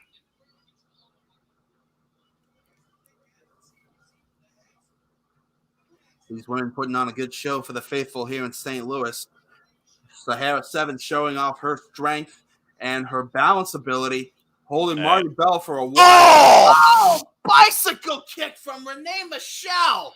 Into the cover goes Sahara. Cover 2-0. See, I think that was a mistake because they really brought their opposition closer to their corner. So I don't know how wise that was. I'm surprised Allison Kay didn't get involved in the breakup. That might actually be one of the smarter decisions she'll make tonight. You got to conserve your energy in just about any match, especially a match with more than 2 people involved. Well, you also want to talk about tag team wrestling. Look how much Sahara's been involved in the match versus Renee. They're not necessarily doing quick tagging, but they are still isolating their opponents in the middle of the ring. And Marty Bell trying to fight back. Oh, axe handle. Big rolling elbow shot. And might this be the opening that Marty Bell needs to get Allison Kay back in the ring? She's so close to the tag. There's the tag. On both sides. Yep, here comes Renee Michelle. Here comes Allison Kay. It's time for a big boom, big flurry from Allison Kay. And now Allison Kay is fired up. And she's lighting up Renee Michelle at the moment. Another quick tag, or is, oh no, wait, here we go. Good tag team combo. Ow! Irish whip straight into Renee Michelle. And again. And a follow-up. This time with the hip attack. And sliding the boot across the face. That's what you call a face watch right there with attitude. Cover, hooks the leg. And oh! And Sahara in to viciously break things up. I almost thought that was going to be a penalty kick. Instead, she just took her knee to the side of her face. Marty Bell gets Sahara down face first. And we are in a bit of a state of flux here in this tag team match. Still trying to figure out. Well, that might be the answer. The last woman standing may very well be Allison Kay. Sahara. Oh my gosh! Ow. Did you feel that? I don't want to have felt that. Sahara. Yeah, we Yep. hear you fine, Jeff. Okay, I can't. Camera's having drama, so it looks like I'm going to be Avatar guy today. Shout out to Avatar: Last Airbender, one of the greatest series in Nickelodeon history. But Look, I'm all not blue and changed scaly when like the guys in fire Florida. makes an impact. Well, that's a whole different Avatar than James Yes, Cameron's. right, so Yeah. much more Which, expensive. Oh. for the record, I thoroughly enjoyed on its own merits. Yeah, Anyway, that's true. back to the match. Double kick. It's funny. I still haven't seen that or been to the park area in Florida yet, so working on that. That's just something. That's just another thing on your to-do list, Jeff. I know that you're going to do that sooner than Bucket later. list is a beautiful thing. Yes, that's it. And bucket list, just really just motivates you towards what do I want to do in this life? Roll up, kick out that too. Oh! I mean, I got a bucket list of pro wrestling as long as probably the list of Jericho. Oh, what's this? I am so Allison behind Kay you guys, like pulling up way into a behind you wheelbarrow. guys here. Wait a minute. Oh, This still got her up. Wait a minute. What's this? Is there a way to? Oh! Buster combo. Allison Kay into the cover. 2 and 3. The Hex advance in the tag team tournament. Wow. I have never seen a combo like that in my life. But it makes so much sense now that I see it. Like I said, it was the NWA Originals that won the day, and it was also the team, in my opinion, that was definitely more on the same page. Great contest, but the Hex is the one that prevails over Hell on Heels. Hell on Heels not going to go away empty-handed, though. Their stock has gone up. Oh, without a doubt, even in defeat, you showed something tonight to the entire pro wrestling world. But congratulations to Allison Kay and Marty Bell. They advance to the finals. I would say that the only thing that Hell on Heels really lacked in this match is proper full tag team continuity, which was on full display by the Hex tonight. Oh, yeah, they knew each other inside and out, it seems. They were well aware of what their partner could handle, but also what their partner was planning to do. And I think that goes back to what you said earlier when Allison Kay did not break up that one pinning combination. Apologies, folks, for my lighting. It is getting really dark here, and I'm having a severe storm warning, so hopefully my feed doesn't cut out or power. Yeah, right? Anyway, if you haven't bought the bundle, you are definitely missing out. This has been a great show so far tonight, and NWA Semi-Free is sure to be something just as wonderful. I'm hoping for big things, but especially when it comes to the 10 pounds of gold. But in the meantime, we got the Free Babes taking on Red Velvet and Kylan King. The next match in our semifinals, the NWA Women's Tag Team Tournament. Who's going on to face the Hex? Let's find out. I'm just hoping I don't have to call this whole thing by myself. I'm not a one man show, Noah. You know this. Respect on that. Now, like I said, the audio's only there in the video, at least for now. So, yeah. And here come the Free Babes. I love their look. And Bad Street is playing in the background. Let's take that in for a moment, shall we? Bad Street, Atlanta, GA. Non-copyright. But come on, man. Look at this team. Look at this freaking team. We have the daughters of Jimmy Wang Yang and Terry Bam Bam Gordy. This is crazy. Just so much potential in this team. Dude, now if only Michael P.S. Hayes had a daughter. Yeah, I know, right? Keep in mind, one of these... Did you just advocate Michael Hayes breeding? Like, really? Did you actually just do that on my show? Did you actually do that on the air? He just did that. Yep. I love you, PS. You know that, brother. I love you, PS. Come on. Better change that PS to BS. Let's stir it up and get crazy. Here comes Red Velvet and Kylan King representing AEW and the Nightmare Family. All right. Kylan King, of course, trained by the Dudley Boys, graduate of Gangrel Asylum, heavily involved in Mission Pro Wrestling, and in my opinion, the standout of the pandemic era on AEW Dark for women's wrestling. Red Velvet, nobody to take lightly, as she recently was in the ring with Dr. Britt Baker, DMD, literally less than 2 years in the wrestling game, and has become an established name in AEW. Okay. It looks a little bit like... Not that she's here or anything, but Noah, put some stank on that name.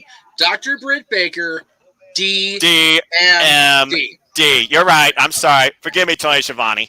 Oh, Kylie Hey, I King don't ready mind to get being it compared on. to Tony nowadays. 20 years ago, I'd have kicked your ass for that, but now I don't mind. Well, again, Okay. it's like you said back on the Double or Nothing. The fact that Dr. Britt Baker, DMD, got Tony There you Schiavone go. over in 2021. You said it yourself. She's a goddess. I'm saying. Yep. I'm saying. And here we go, boys. Oh, Big shoulder knockdown, and now a little bit of man, look at the confusion. speed. Oh! Direction. Oh, karate kick. Good Lord. And that's how you stir it up with Red Velvet in an NWA ring. Yep. And now here comes Kevin, you missed quite a bit, I must be honest. Well, you're about to see the two powerhouses of each side in action because it looks like Kylie King wants to mix it up with that lady. To update you, Kevin, Mickie James gave an empowering, no pun intended, opening statement regarding the show and the special and the state of women's professional wrestling. We also have Battle of the Brands, with Diamante was victorious, pinning Chitomante, and we just had a tag match where the Hex in Sienna and Marty Bell advanced, beating Sahara and Renee Michelle. And now we're in our second match of the women's tag team tournament, where Kylie King and Red Velvet are taking on the Free Babes. Whoa! And that's all you've missed so far. That's been the show so far. So I hope you're enjoying it. Tell your friends, and tell your friends to come and chat and watch along with us here on the Jeff Meacham Network. Kylie King going for our big suplex, but Ooh. You don't see this very often in women's wrestling, but we have a Haas match on our hands here. well, it's also not often you see somebody overpower Kylie King. Cover! 1. Cover, 2, and 0. It's a very delayed 2 count, in my opinion. It did take 2 of them, though, to take Kylie King up and over. Which tells you something about Kylie King. Whoa! The king of crazy for a reason. But, Yes, man, indeed. look at this exchange. Red Velvet shouting encouragement on the apron for Kylie King, who slithers out the back door and goes for the roll-up. Nope. Oh! Oh, that might have been worse. Well, I mean, a knee to face is definitely something that always changes the pace. Yes, indeed. Pump handle. Yeah, a pump handle? Up on her Pump shoulder. Pump Go handle over into here. the dominant Power attack. slam! Right on the NWA logo. Tag to Red Velvet. And now here comes the speed. The Cazadora and the... Oh! Nice Into the splash. cover. Hooks the leg. 2 and 0. Only a 2 count there. I believe this is another MLW ref. I believe you are correct. MLW doesn't get enough credit. Oh, she just shrugged that off. I want to see that. I want to see more. I'm just going to say right now, more Free Babes. Just give me more Free Babes. I like this team a lot. Oh, I like that kick to the knee. That's smart. Chop the big tree down. That's what you got to do. Well, apparently that tree had much more to its trunk than... Well, wait a minute. What? Hold it. Hold it. What was that about? Everything. Oh! Hey, that's what you got to do sometimes. You got to do what you have to do to win. Gain the advantage. It doesn't necessarily have to be about the Free Babe rule. No, Oh, look at the strength. Look at this strength. That is ridiculous. the full military. Oh! Wow! Red Velvet almost 10 feet in the air. Cover. Cover. 2-0. Again, Red Velvet, she shows how tenacious she is, okay? She's not going to go down that easy. And Kylie King showing her appreciation as well for her tag team partner. Trying to rally the crowd behind her as she gets brought into the tree. Is she going to tie it? Yep. Oh, Red that's a Velvet. bad place. That is a bad place to be. Red Velvet tied up in the tree of woe. Let's acknowledge, by the way, the two that are actually involved in this match for the Free Babes, while the outside party still is paying dividends and getting her fair licks in, too. And all woe is Red Velvet.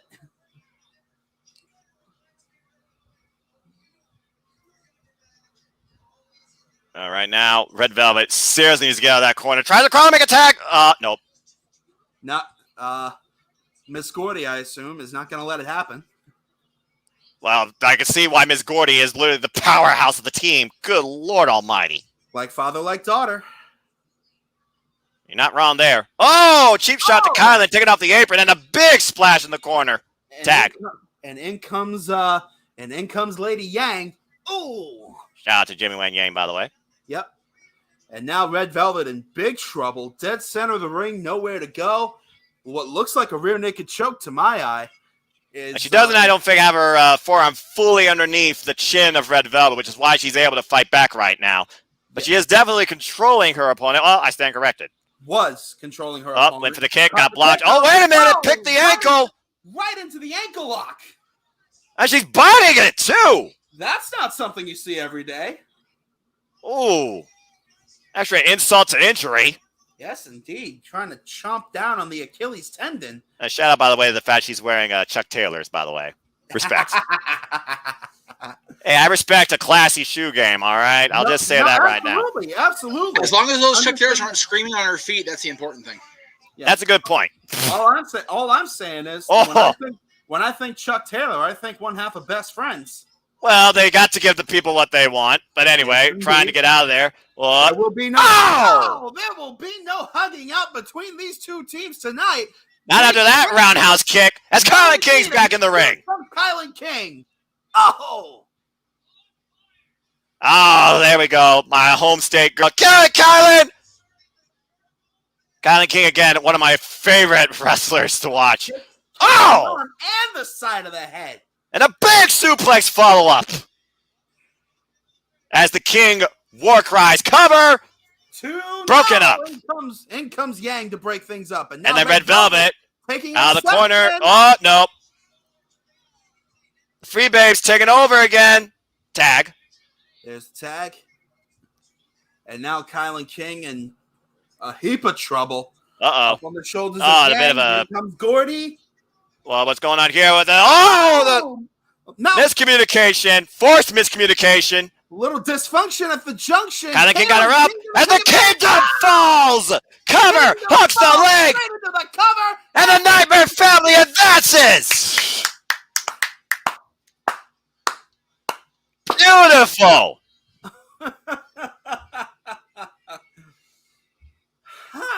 And our finals are set between the Hex and Kylan King and Red Velvet. Will this be taking place tomorrow night? No, this will take tonight. It's later tonight. Oh, later. You know what? It's funny. Funny note. We were talking about the Free Babes and the fact that they had the historical name, but I did not count out the fact that Red Velvet's on this team. She has been the toast of the town here in wrestling the last few weeks and months. So it wouldn't surprise me if these girls ladies, win the whole thing now. I'm really torn now with what's going to happen in the finals. Well, like I said, when Kylan King and Red Velvet were first announced, Kylan King alone was like, okay, this is my team to win the whole thing. And right now, it looks like my premonition could become a reality. But again, we're facing the NWA former Women's World Champion in Allison Kay. This is going to be a hell of a final. Indeed.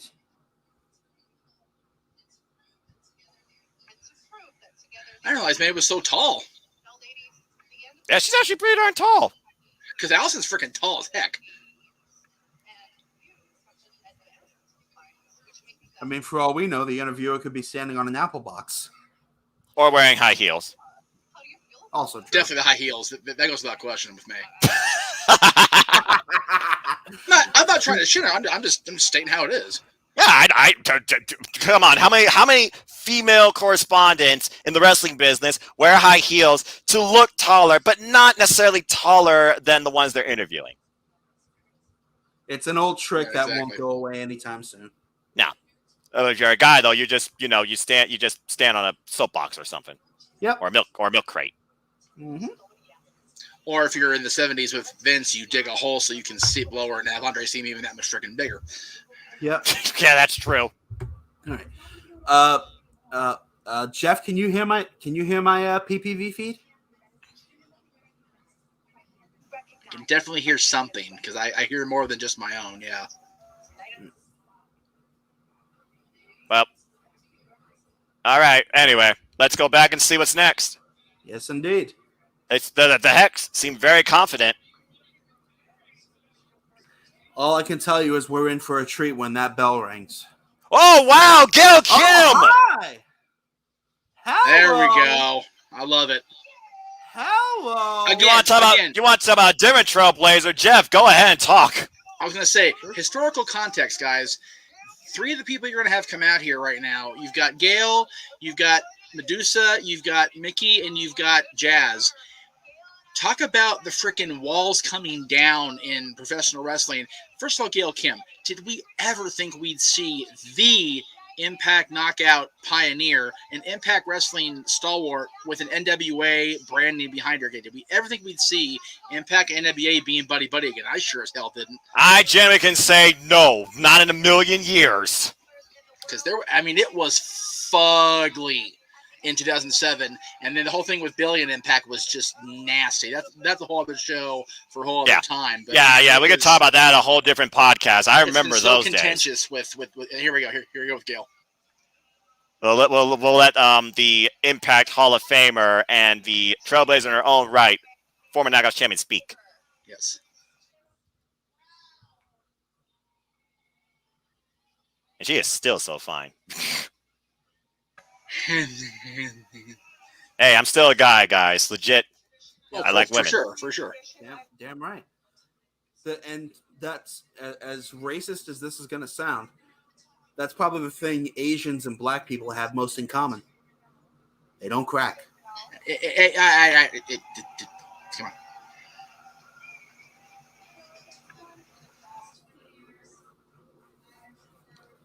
20 years, man. And she started off in freaking Raw in a Diva search.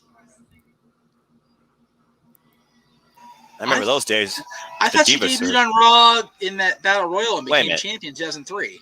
Oh, wait, I think, was she in the Battle Royale before the Diva search? I forget which one was which. Yeah, I'm pretty sure Battle Royal was way before the Diva search was a thing, because the initial Diva search, as I recall, was 2004 with that Jamie, what's her name? So. Right. I just know both were pretty close to each other. I mean, the early 2000s is kind of where I fell out, just following like TNA, Ring of Honor, NJPW. But anyway.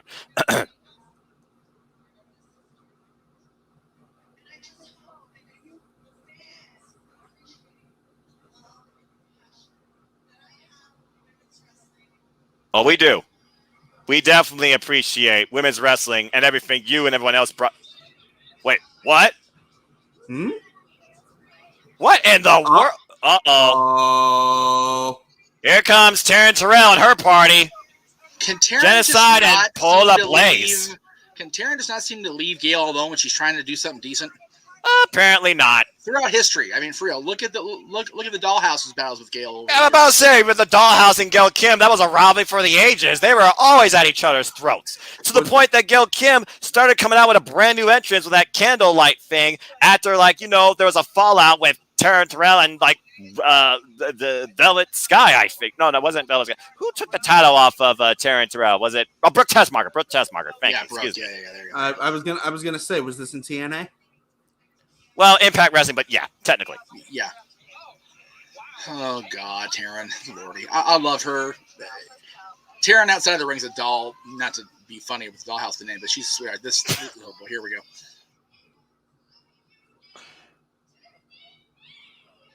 Oh, good Lord. The character is just so annoying.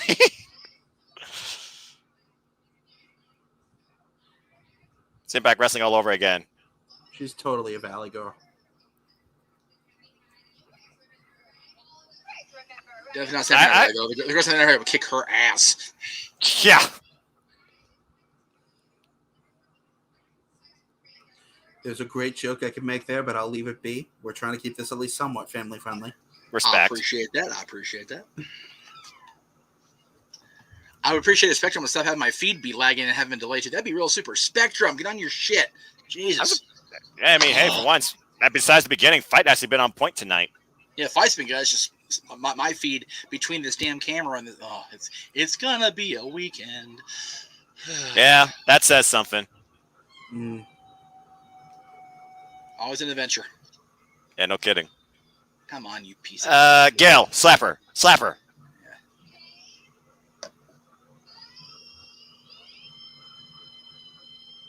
Yeah. That voice. That script. The Gail's not going anywhere. You kidding me? Really? You're kidding me, right? Yeah. Now, see, when Gail does the really look and the really face, I buy hers more than I buy Mrs. I love Mike, but yeah, Gail snuck that shit. I think Taryn is pushing the wrong legend. Yeah.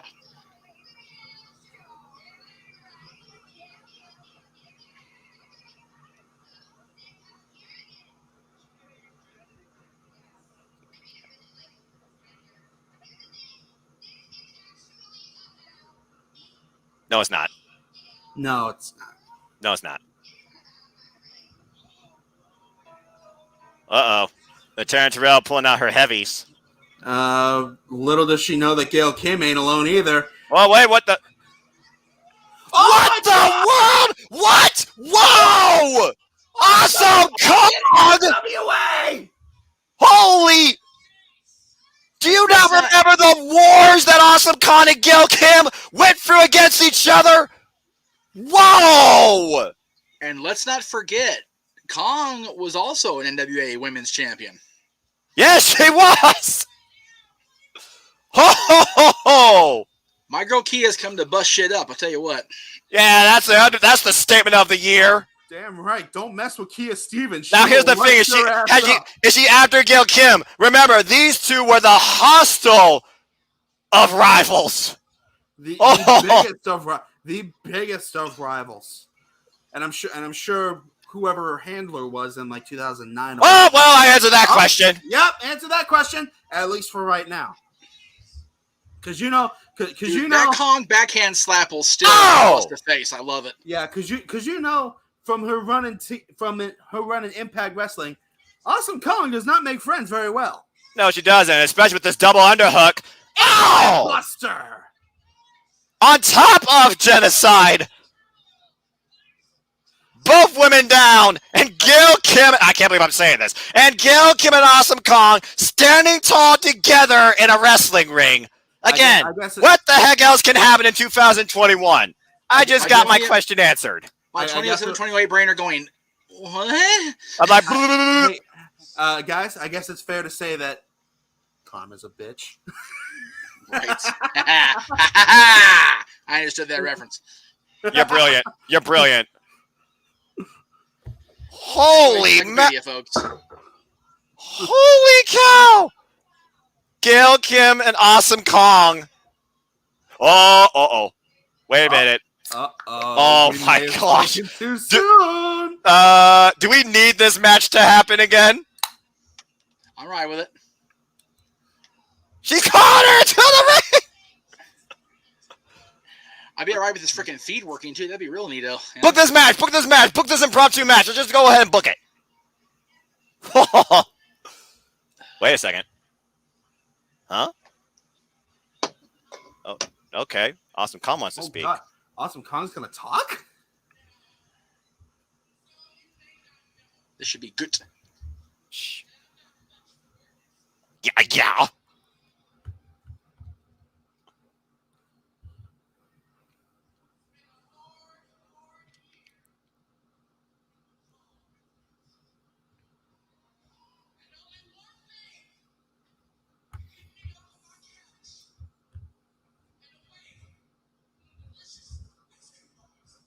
Hey, I love it.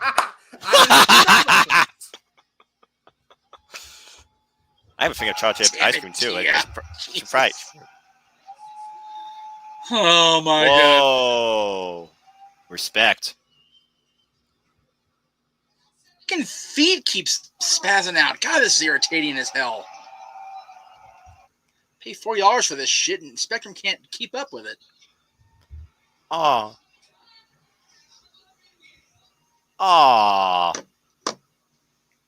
Respect. Are they finally mending fences after so long?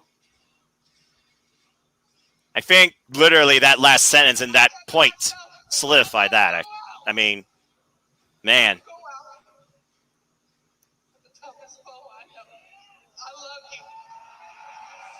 Okay, someone's feet I'm hearing. That's probably Jeff's.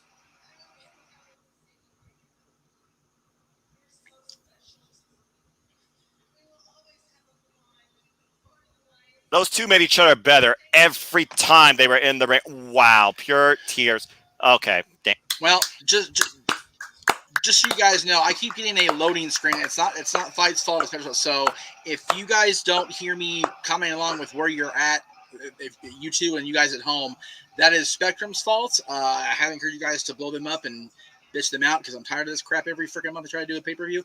So here we go. Anyway, carry on, guys. I mean, I can't speak right now to what we just saw. You just saw Gail Kim and Awesome Kong embrace each other after God knows how many years at each other's throats.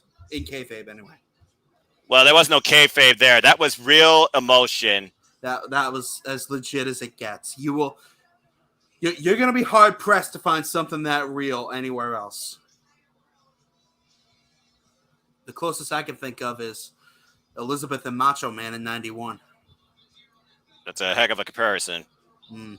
As they both leave hand in hand. Man, wow. What? I did not expect that type of moment to happen tonight. That was monumental. What a visual. Man.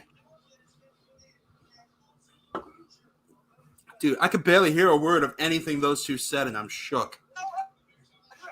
Dude, I just heard. It's funny when you think about the history of these two women, and you think about how entrenched Velvet Sky is in Impact TNA Women's Knockout Wrestling history. This is a moment. Well, we go from a beautiful moment to a technical marvel. Guys, the Impact Knockouts Championship is next. Deonna Purrazzo defends the gold against the Hellcat, the Trailblazer, Melina. And MLW referee Becky comes back out to sign this contest. Interesting.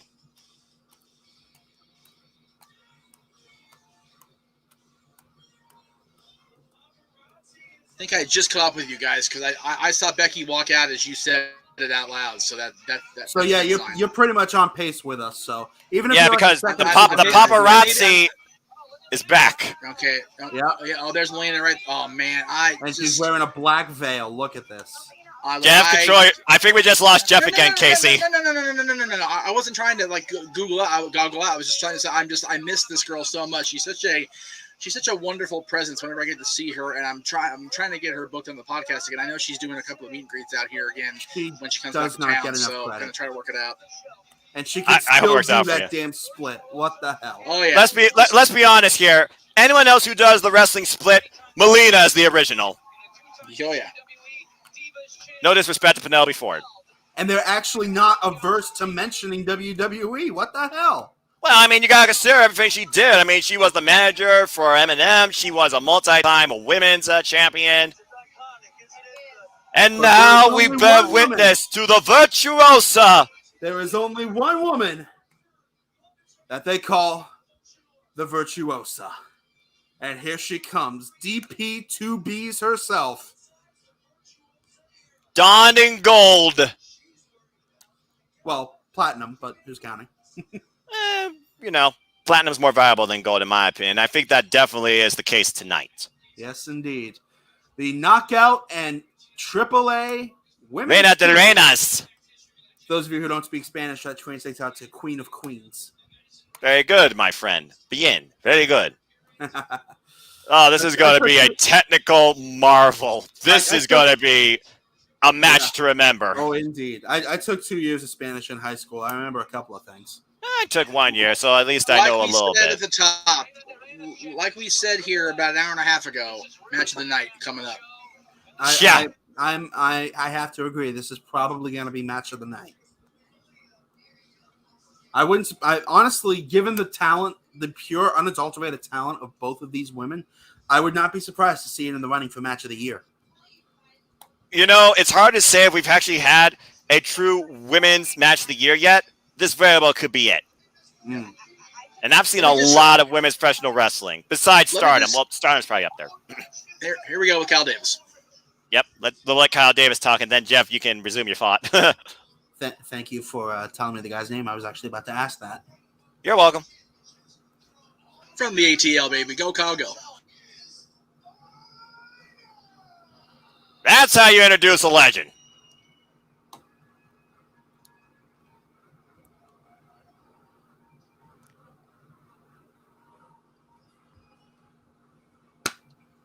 And he's even reading off a card. That's amazing. To be fair, Justin Roberts does the same thing. Old school, baby. Appreciation for the business. Damn right. That's right. Yep. Take it in, Melina. You deserve it. Damn right you do.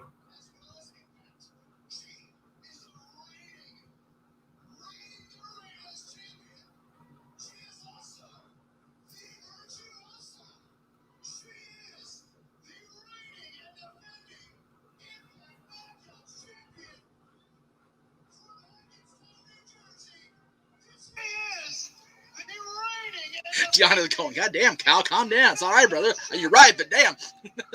You know, Deanna absolutely loved that. Oh God. And she's so Deanna the cute. character loved that. Deanna the person's going, Jesus Christ, Cal, breathe, brother. It's not, easy there, Sea Biscuit.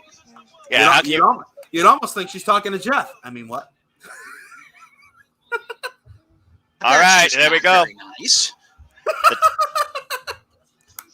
Well, now you know who the heel is in this commentary team. Yeah. Well. I mean, hey, Jeff, for future reference, I can dish it out and I can take it. So if you see an opportunity to shoot, take it. Hey, there we go. For me not be the heel, I'm not gonna lie. So go for it, brother. anyway, gentlemen, the bell has rung. This contest is officially underway, and we got two thick ladies about to put on one hell of a show for the St. Louis faithful. You know, I gotta say, lately, Impact Wrestling has become the land of the thick wrestlers, and it's those type of wrestlers that are the most, star-studded, powerhouse. Oh my word! We're getting hot. Jaw jacking. Here we go. Eat your heart out, Barbie dolls. Damn right. Small smile on Deanna's face as we get going. Collar and elbow tie up. Two Wildcats about to collide here. Well, they're already clawing at each other right now. We're just trying to see who could hold the ring at this moment. Oh! Pretty even so far. Yes, indeed. But keep in mind, Noah, this is just the feeling out process. Oh, trust me. I know this match is well from being really picked up. Oh! Lupus press! And we're straight into throwing bombs. Melina getting the jump on it and missing the side headlock. Goes into a rear waistlock from Deanna. And keep in mind, these two might be great technically, but they can strike as well. You also got to, on that note, Noah, if I remember correctly. She gets pulled down by the hair. Melina is one of those competitors that can use not just her arms, but her legs to be able to hit you, as Dom West once put it in relation to Low Key, from 150 different angles, as you're seeing here. I mean, I think that boot into the split is a definition of that. Cover! Yes, indeed. Just before the 2 count, Deanna gets out. Well, it looks like she's already going for what you were saying before. Maybe a reverse surfboard maneuver or just wrench in the back. Either one is not going to feel good. And guys, give me 1 sec. Guys, I'm sorry to interrupt the commentary. I apologize. So, Antoine Felonious Tate in there, and then Tim Floyd. Both of you guys in the chat room on the Jeff and Two Network group. You need to follow the instructions on Facebook or streaming or whatever to get your guys' names up there. We can't see your names. I'm not going to put your name up there in a comment if you don't see your name. That looks ridiculous. So, fix that stuff. All right, carry on, guys. I'm sorry. Again, guys, your opinions matter, so get your name out there. Oh, look at this cover! And it's a very unique submission hold. You don't see something of this nature very often. Deanna using her own body weight, trying to break the submission and get a pin. Oh! I think it's highly symbolic. Melina wearing gold tonight. The gold she aspires to take off of Deanna Purrazzo. Oh, big elbow shot. And going for a golden performance. And face first into the top, and then the middle turnbuckle goes Deanna Purrazzo. Vicious. And Melina cover 2 and no. Deanna kicks out.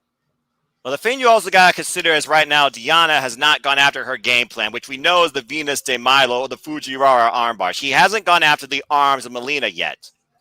And Melina isn't really pulling a whole lot out of her book either. We're still kind of feeling each other out. Wow! Countered into the powerbomb. You were saying?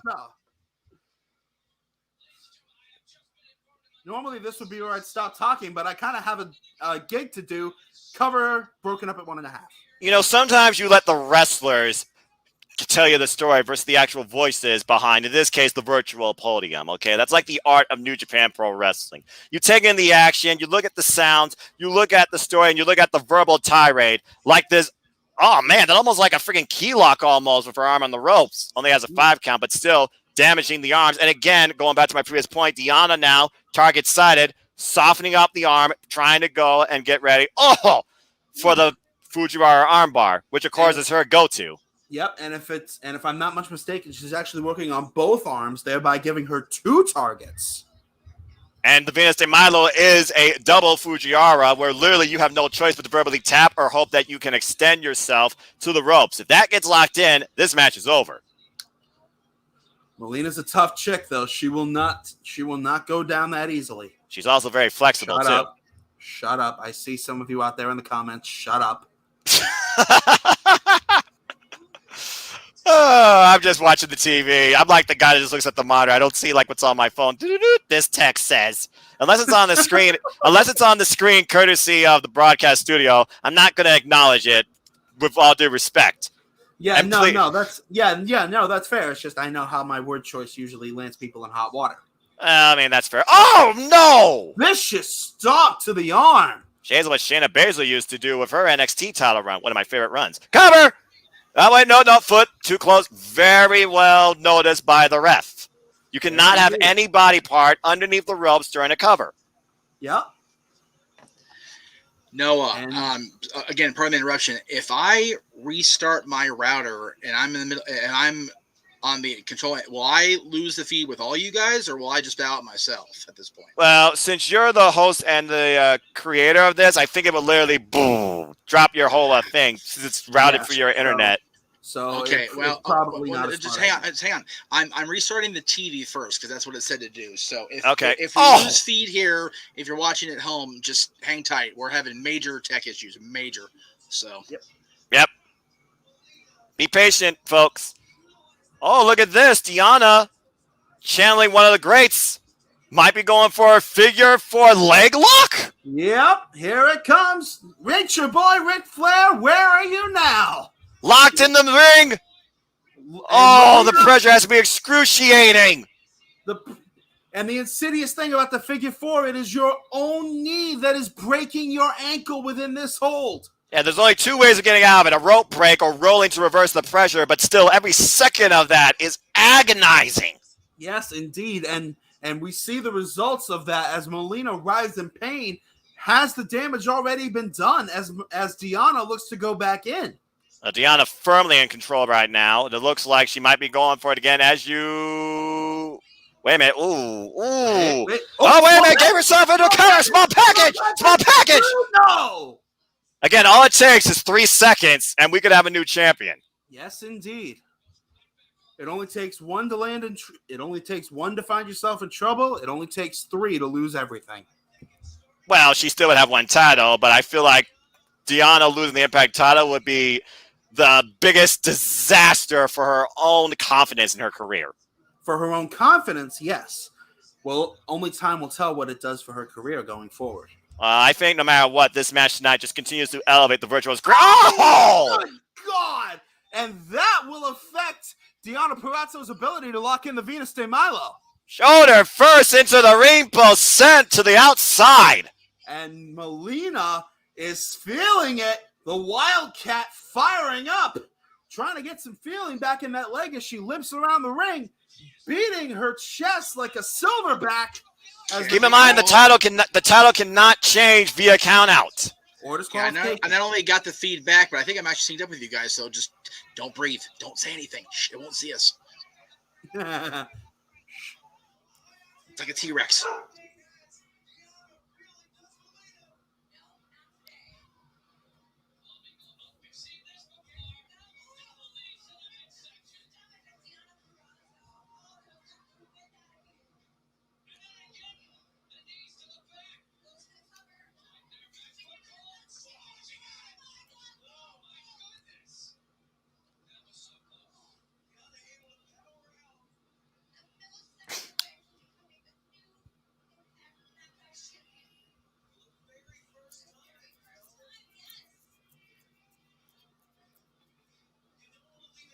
All right, we've shut up for like 2 minutes. You good, Jeff? Yep, I'm good. Everything's good. Side Russian leg sweep as Melina is dropped to the mat. Deonna grabs the left arm. Might be looking for it. Ooh. Nice. No. She's got it. Yep. There's one. First Fujiwara reaching over. No, not Fujiwara. Oh, my goodness. Fujiwara and half Boston Crab? The arm and the leg both trapped. Well, not just the leg, but still. That's the leg that was previously worked in the figure 4. Melina basically, for all intents and purposes, being subjected to a stroke as Deonna works her over with now transferring all of her weight into the half Boston Crab. Look how far that bend is, too, in the leg. Oh! The nails, that'll do the trick. Might have went for a little bit too much leverage there as Melina works her way free with a stiff right arm. And also raking the back, but Deonna might be looking for the pump handle into the Queen's Gambit. Oh! Classic neutralizer. Oh! The pump kick follow-up. Good bicycle kick answering the savate kick from Melina. Oh, wait a minute. Melina right here. I know what she's going for. Oh, no.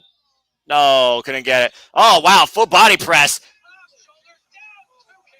That was a good save by Deonna there. That move was kind of ugly, unfortunately. Yeah, unfortunately, yeah, that could have been disastrous. It's one thing to go for Yoshitani or Cole Red. It's another thing to actually have the leverage to do that where you don't break your own neck. That could have been horrible. And Melina is pissed at herself right now. Well, yeah, she almost got caught. Oh, no. Chop block. Again, going after the leg. The thing about Deonna Purrazzo, she is so calculated. She will attack any limb and stay on it. But she can go after any limb at any time. Say what you will about Deonna Purrazzo. She's nothing if not intelligent. Oh, good jawbreaker from Melina, though. This was more like a chin buster, probably. Melina's still fighting, though. Again, you will not stop the fighting spirit. Oh, no, the leg gave out. The leg gave out, and this may very well be Deonna's opening. It would be a disaster if this was ended by ref stoppage. But it's still a very real possibility. She can't get to her feet. She can't continue. You gotta do what. First time a legend got a match stopped in the last 7 days by a ref stoppage. Just throwing it out there. Yeah, that's a good point. But at least the one last week deserved it. I agree 110%. My only situation was that match went way too long. Oh, good grief. Look at Melina. Look at the emotion.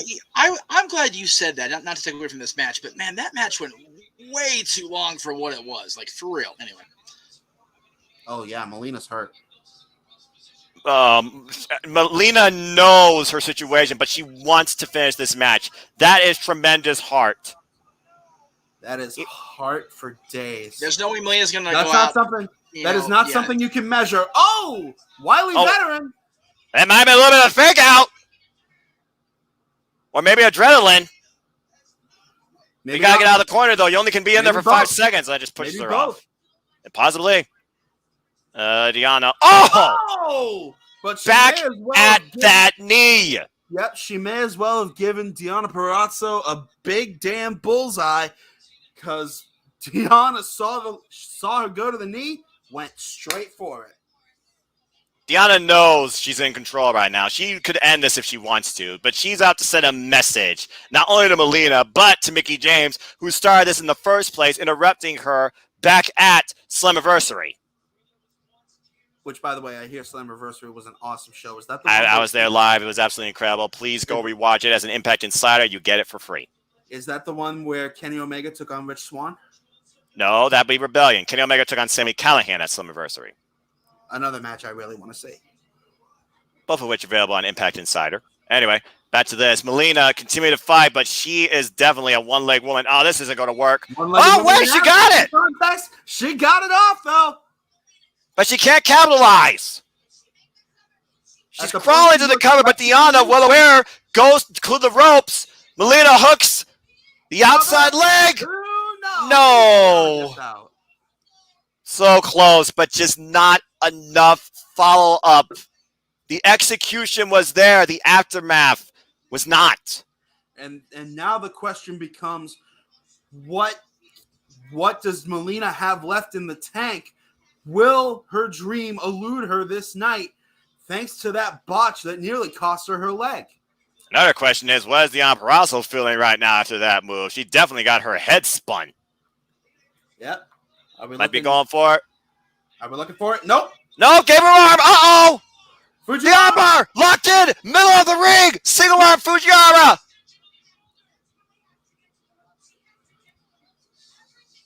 She still has all the other limbs free, but that's got to be excruciating. Almost vertically bent. The pressure on the shoulder and the elbow. driven by Deanna's body weight. Uh-oh. Oh, no! There's the Venus de Milo. Both arms trapped. Both arms trapped, but Melina still got her legs. She's got to reach out with that one leg. Can she get there? No, Deanna grabs the one leg into a single leg Boston Crab. But transitioning. In doing so, she had to let go of the full Venus de Milo. There's the tap, it's over. That is it. Doesn't matter, Melina taps.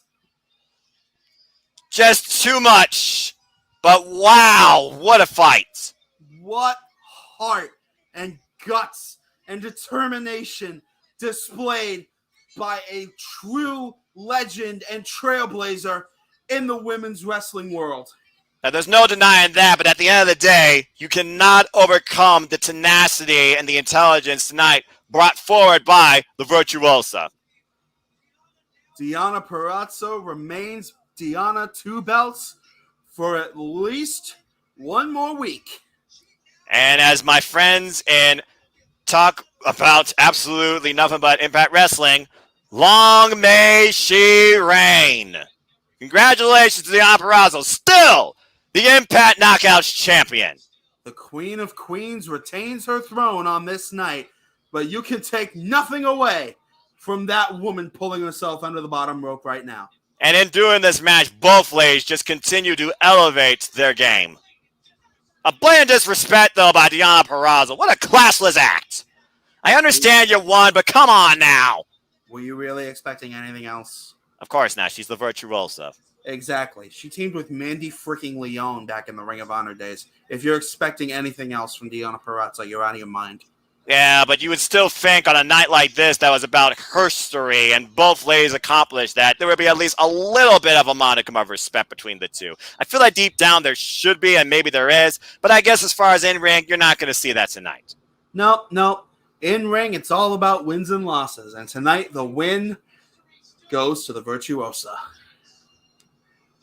There's no arguing that. Again, Deonna Purrazzo is a legend in the making. Melina is already a legend.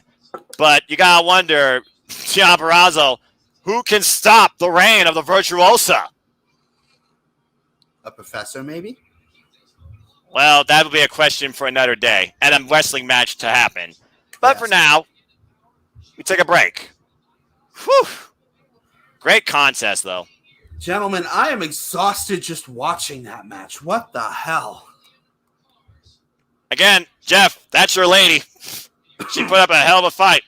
She did. She really did, and I'm glad I got to sit here and watch it. And it was everything it led up to be. A little disappointed maybe with the injury thing, but we'll see how it plays out long term. It was still a very, very good match. And now we got, for the first time, I believe, and this is I have to check with our stat people on this, Mikey and Rick, that since 1983 at least, we will have new NWA World's Women's Tag Team Champions. And it will be either the Hex featuring NWA OGs, Allison K. and Marty Bell, or the Nightmare Family duo of Red Velvet and Kylan King. If this night has been anything but, whoa, look at that! There's Deuce. All right. Alundra Blaze. Hello. No. That's Medusa, dude. Call it right. That is Medusa. Thank you. Oh, no. Oh, terrible. That's right. That's Medusa. Alundra is a part of her past. She will always acknowledge it and always love the opportunity she got. But that is Medusa walking out there, folks. And she's still as rowdy and wild as ever. Whatever you call her, she's a badass monster trucker. And oh yeah. She's a badass trucker and a whole lot of cray, but I love Deuce. She's great. Oh, and she's on commentary. This should be good. Oh, this is gonna be really good. Medusa Velvet's got commentary. Let's all pretend we don't have the censor button. Just go for it. I mean, hey, we might be censored. They don't have to be. No. Damn right. They're on pay-per-view, and that's NWA's problem, not mine. So.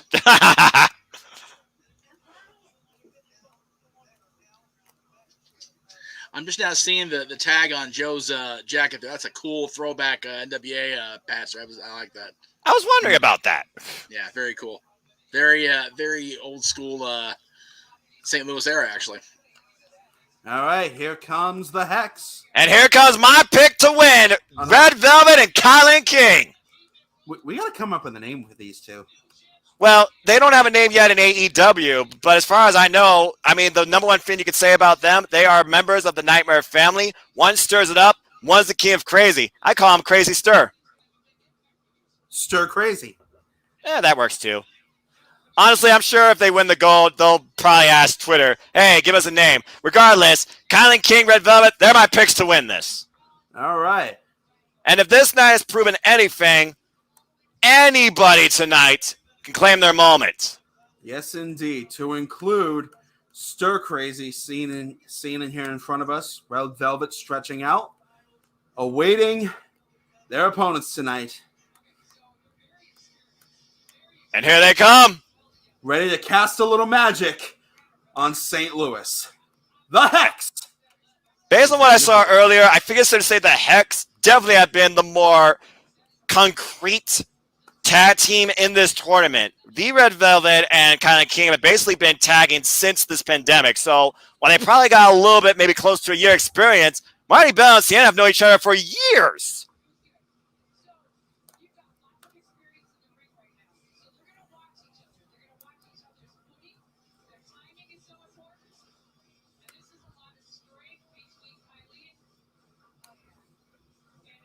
Wonder if we're going to see some respect shown between the two teams right now. I mean, so far we don't have a tussle, so I think there's definitely mutual respect, if nothing else, because of this moment, as we wait for the in-ring introductions. Yep. Handled by, is that the same backstage interviewer we saw earlier? No, that was May Valentine.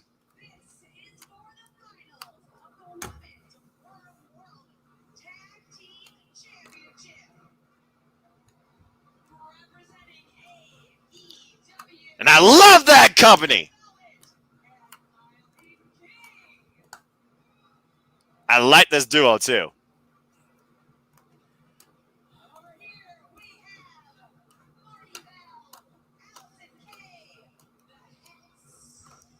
Interesting name, the Hex. I wonder where that came from. They definitely have been on the same page with that handshake alone. But notice that Marty Bell has a target on her right shoulder, kinesio tape.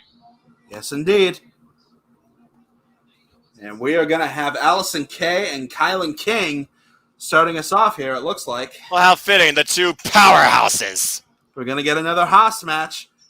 Here we go. Bell rings. This is underway. History in the making. This is for all the marbles, ladies and gentlemen. Let's go. I wonder what the titles look like. Yes, I'm actually. Oh, wow. Look at this face up. Yes. Kylan King with a slight height advantage. Not by much, though. Oh. And of course, Allison Kay will not be intimidated by Kylan King. She's not intimidated by anybody, dude. She's from Detroit. You can't have shit in Detroit. And into the collar and elbow tie-up to kick things off here. I say the margin for error is extremely small. If one of these teams makes a mistake, that's all this match could be. Allison Kay transitioning into the side headlock. Marty Bell controlling the pace and her opponent, Kylan King, though trying to escape. And Allison Kay saying, no, not tonight, honey. Gets some help from the ropes this time and shoves her off. Oh! Shoulder tackle and neither one of them wants to give each other the mat. Excuse me. There we go. The running shoulder block drops Kay. Allison Kay, the first one off her feet. Will that affect her confidence going forward? I think that follow-up answered your question. Cover! Correct. Cover! Kick out. Now, let's be honest. We know the match was not going to end that soon, but that's just to get into your opponent's mind. Yep, you got to keep up the pressure. As Bell makes the tag. Blind tag by Marty Bell. And here she comes. By the way, shout out to the tag ropes, traditional tag team wrestling. Yep. Oh! And now Marty Bell into the cover. And once again, Kylan King kicks out at one. Just the one count. Oh, good knee to the gut of Marty Bell. And now Kylan King looking to take control. Wrenches the arm. Oh. Well, at least it's not the injured arm. Yeah, yet. And now here comes Red Velvet with a Oh! of her own. Was that a double axe handle into the arm? Oh! And Big suplex! And she holds it! Oh, wait a minute. She holds it in. Are we looking for three amigos? I think we are. There's two. And bam! With an injured arm, too. Well done. Incredible strength. Yes, indeed. Incredible. Homage to one of the greatest of all time, Eddie Guerrero. Cover. And Red Velvet kicks out. Was that 1.5? Probably 2. And Red Velvet feeling that, immediately going back to the tag to Kylan King. Yep. Oh, wow. Look at this. Octopus. Transition into the backslide. Sunset flip attempt. Yeah, too strong. Nope. Nope. King slaps the hand away. Should know better than that. Yep. Oh! Using the quickness advantage, which is just what she's got to do. Oh, man. Vicious. That's it. That is it. No, it's not. Oh, I thought that was it. That was like a knockout shot. That was a knockout shot. What the hell are you talking about? And now, Well, it wasn't for a 3 count. Yep, and now Allison Kay back in. Stiff forearm to the chest. Irish whip. Marty Bell whipped into, bit of do-si-do action. Oh! Great tag team chemistry being shown here, just like earlier. Yep, and once again, the face wash from Allison Kay. Pinky's up, keeping it classy. Yep. Again, this plays to the strength of the Hex. Great, quick tag team action. But Kaylin King, not to be outdone, showing off her strength. Oh, the swinging net breaker, though, says otherwise. Kay in the cover. Who knows?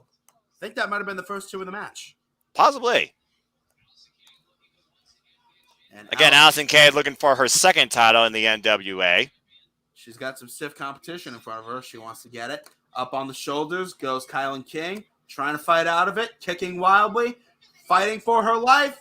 Oh, Red Velvet took Marty Bell off the apron. Kylan King with the suplex. And that could be the opening. Cover. 2. No. Trying to take advantage of the opening is Stir Crazy. That was a very resourceful move, whether the crowd likes it or not. Very resourceful move by King and Velvet. Very resourceful move indeed. And now Stir Crazy trying to drive their opponents just that. Red Velvet waiting for the tag and gets it. We'll see if Stir Crazy actually holds up. Anyway. Oh. Well, I mean, I like it for the night, so. Oh, look at that flexibility. Red Velvet stirring it up. Yep, stirring the pot. And now back in comes Kylan King. Former cheerleader, by the way, for those that are wondering. Oh! Why does that make all the sense in the world? I mean, you know, the flexibility. The Yep. gymnastics back. Oh, wow, look at this. Oh! Flexibility, ow! Straight jacket lockup. Cover. 1, 2. No. Kylan King telling Marty Bell to stay out. Yep, exchanging some heated words with Marty Bell. The competition, man, it takes you over considering what's at stake here. First NWA Women Tag Team Champions of the modern era, I might add. Yep. Today I learned that there were the NWA Women's Tag Team Champions before 2021. Well, to be fair, there were women tag team champions in the 1980s as well, I think, and other companies too. I think at one point I was literally doing something regarding a discussion about that, but I don't remember. And, of course, women's tag team wrestling matters too. But the thing about it is, when I think about women's tag team wrestling, my biggest focal points are Stardom and Impact Wrestling. So seeing this in the NWA is really special to me, especially with who's involved. Tag. Yep. And now Red Velvet comes back in, Irish whip, and the Hex going to get a taste of their own medicine. With a double knee follow-up off the back of Kylan King. Red Velvet picking up speed. Uh-oh, got caught. Oh, bad move, Red Velvet. Might want to fight out of that. Oh, she does. Good roll through. Hurricane Rana, cover, no. Marty Bell almost got involved there. She knew the tiles were slipping away. Red Velvet with a quick follow-up. Kick out that 2. Whew. Allison Kay, I think, is aware right now she needs to make a tag as Red Velvet literally denies her the chance to take in the front position. And now Allison Kay trying to fight her way out of a predicament. She's needed to make a tag for a long time. Oh, Red Velvet trying to make sure that does not happen. Kick to the upper arm right there. Didn't get all of it. Again, Red Velvet, she is a stiff firecracker of a striker. But Allison Kay catches her. Ground out the push, maybe. There's the octopus, reminiscent of AJ Lee. Will Allison Sky tap?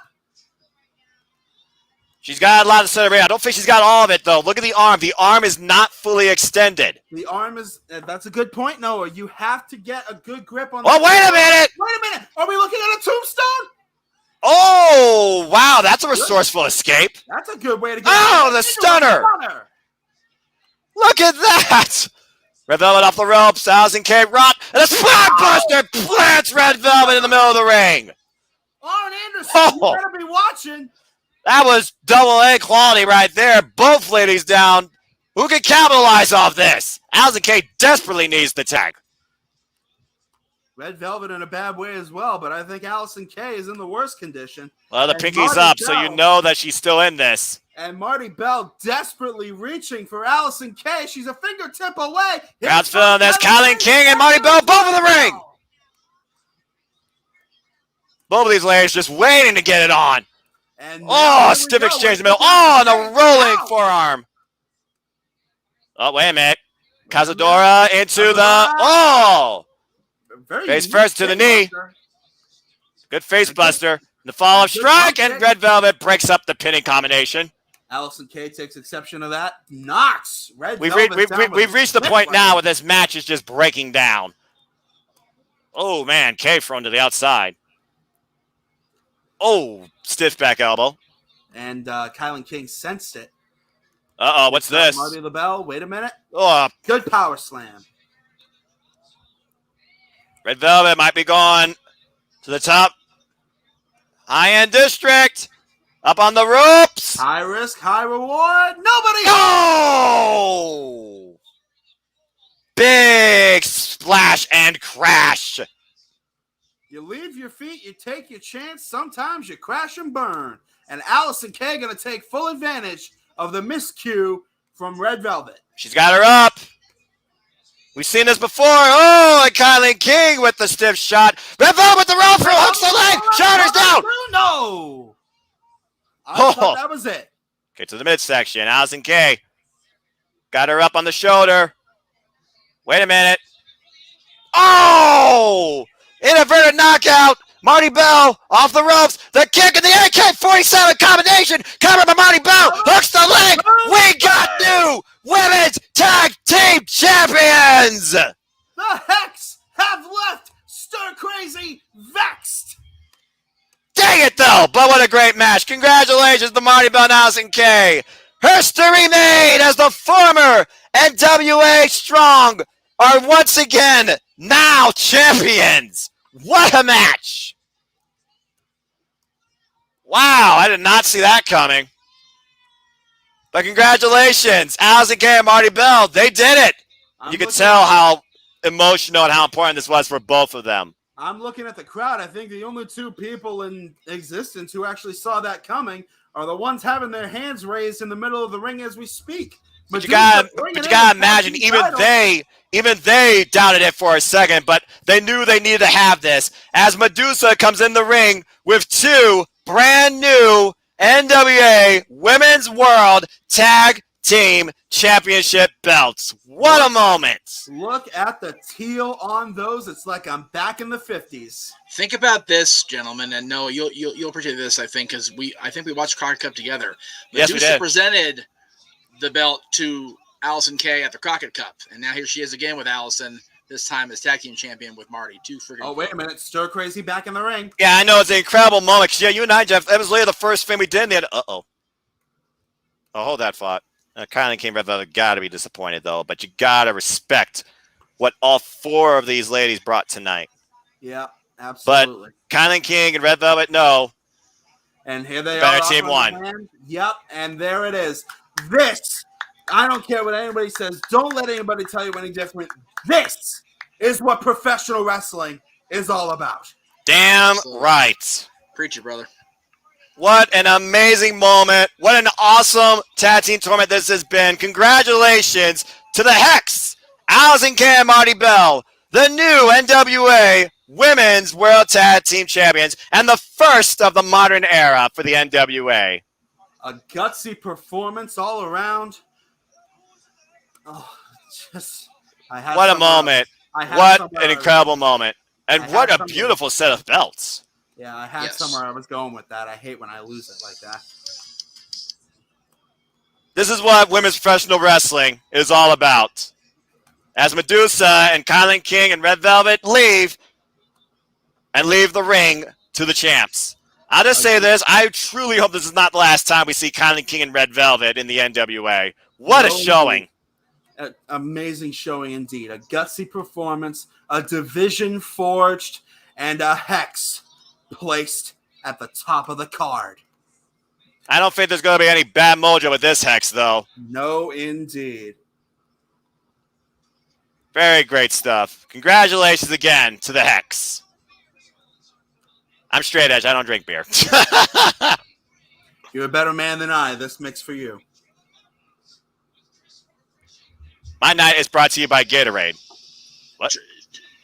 Being straight edge is one thing. Drinking Bush beer is a whole other animal, man. Anything in the Bush category but Michelob, and you're asking for the runs. I'll give you. Okay. Well, and again, here we go. The NWA Championship's next, so we are going to have the gauntlet. It's not called that, but the gauntlet for the gold is going to be your main event here. Yeah, the women's invitational is the main event, but let's be honest. The night is about what those people in the invitational are going. What the? Wait a minute. Wait. What? Well.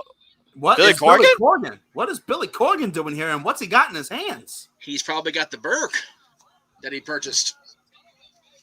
And there is legit Layla Hirsch. Get ready for a fight. Because that is exactly what this will be. Oh my gosh, this is going to be so good. Excuse me. Camille is going to have to really bring a strong fight. It's one thing to be the more maybe powerful of your adversary. It's another thing to be the more resourceful. I think Camille's strength is in her height and in her athleticism, but I wonder how far she can go. Can she go, handle herself in the deep end? She did very well, I find, Serena Deeb against her game, but legitimately the Hirsch is a whole different game. Quite so.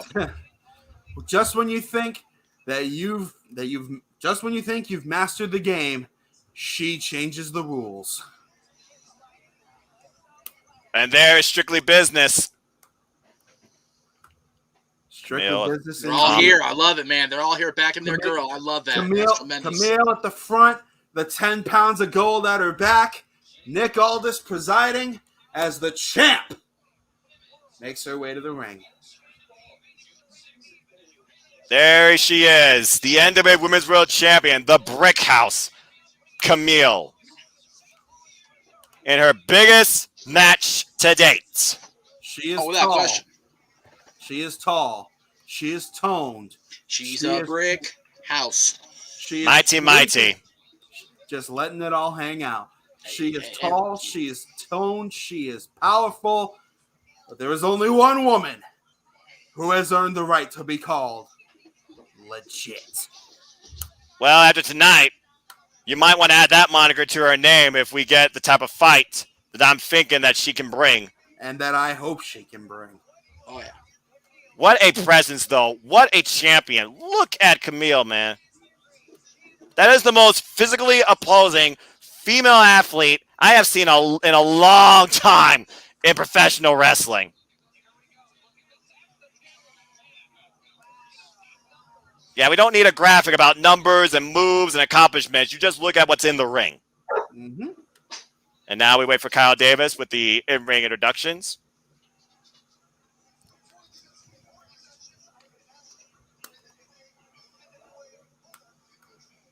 Huh? Your ref is who?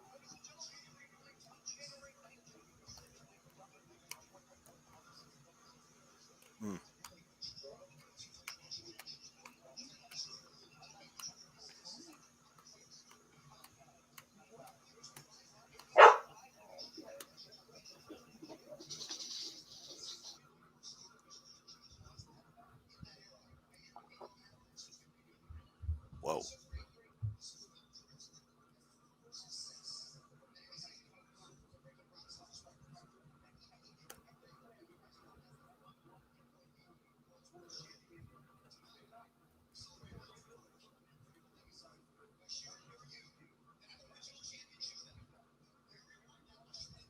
What?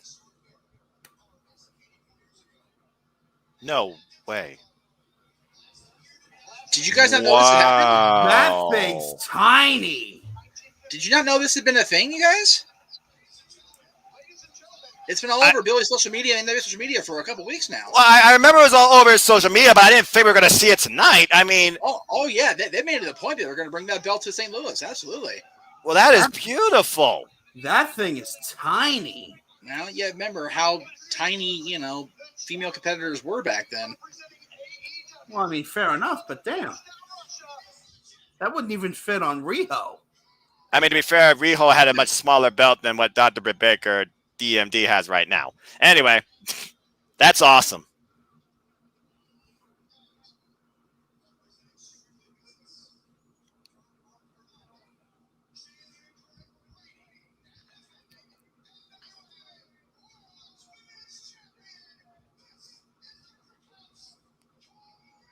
Oh, man.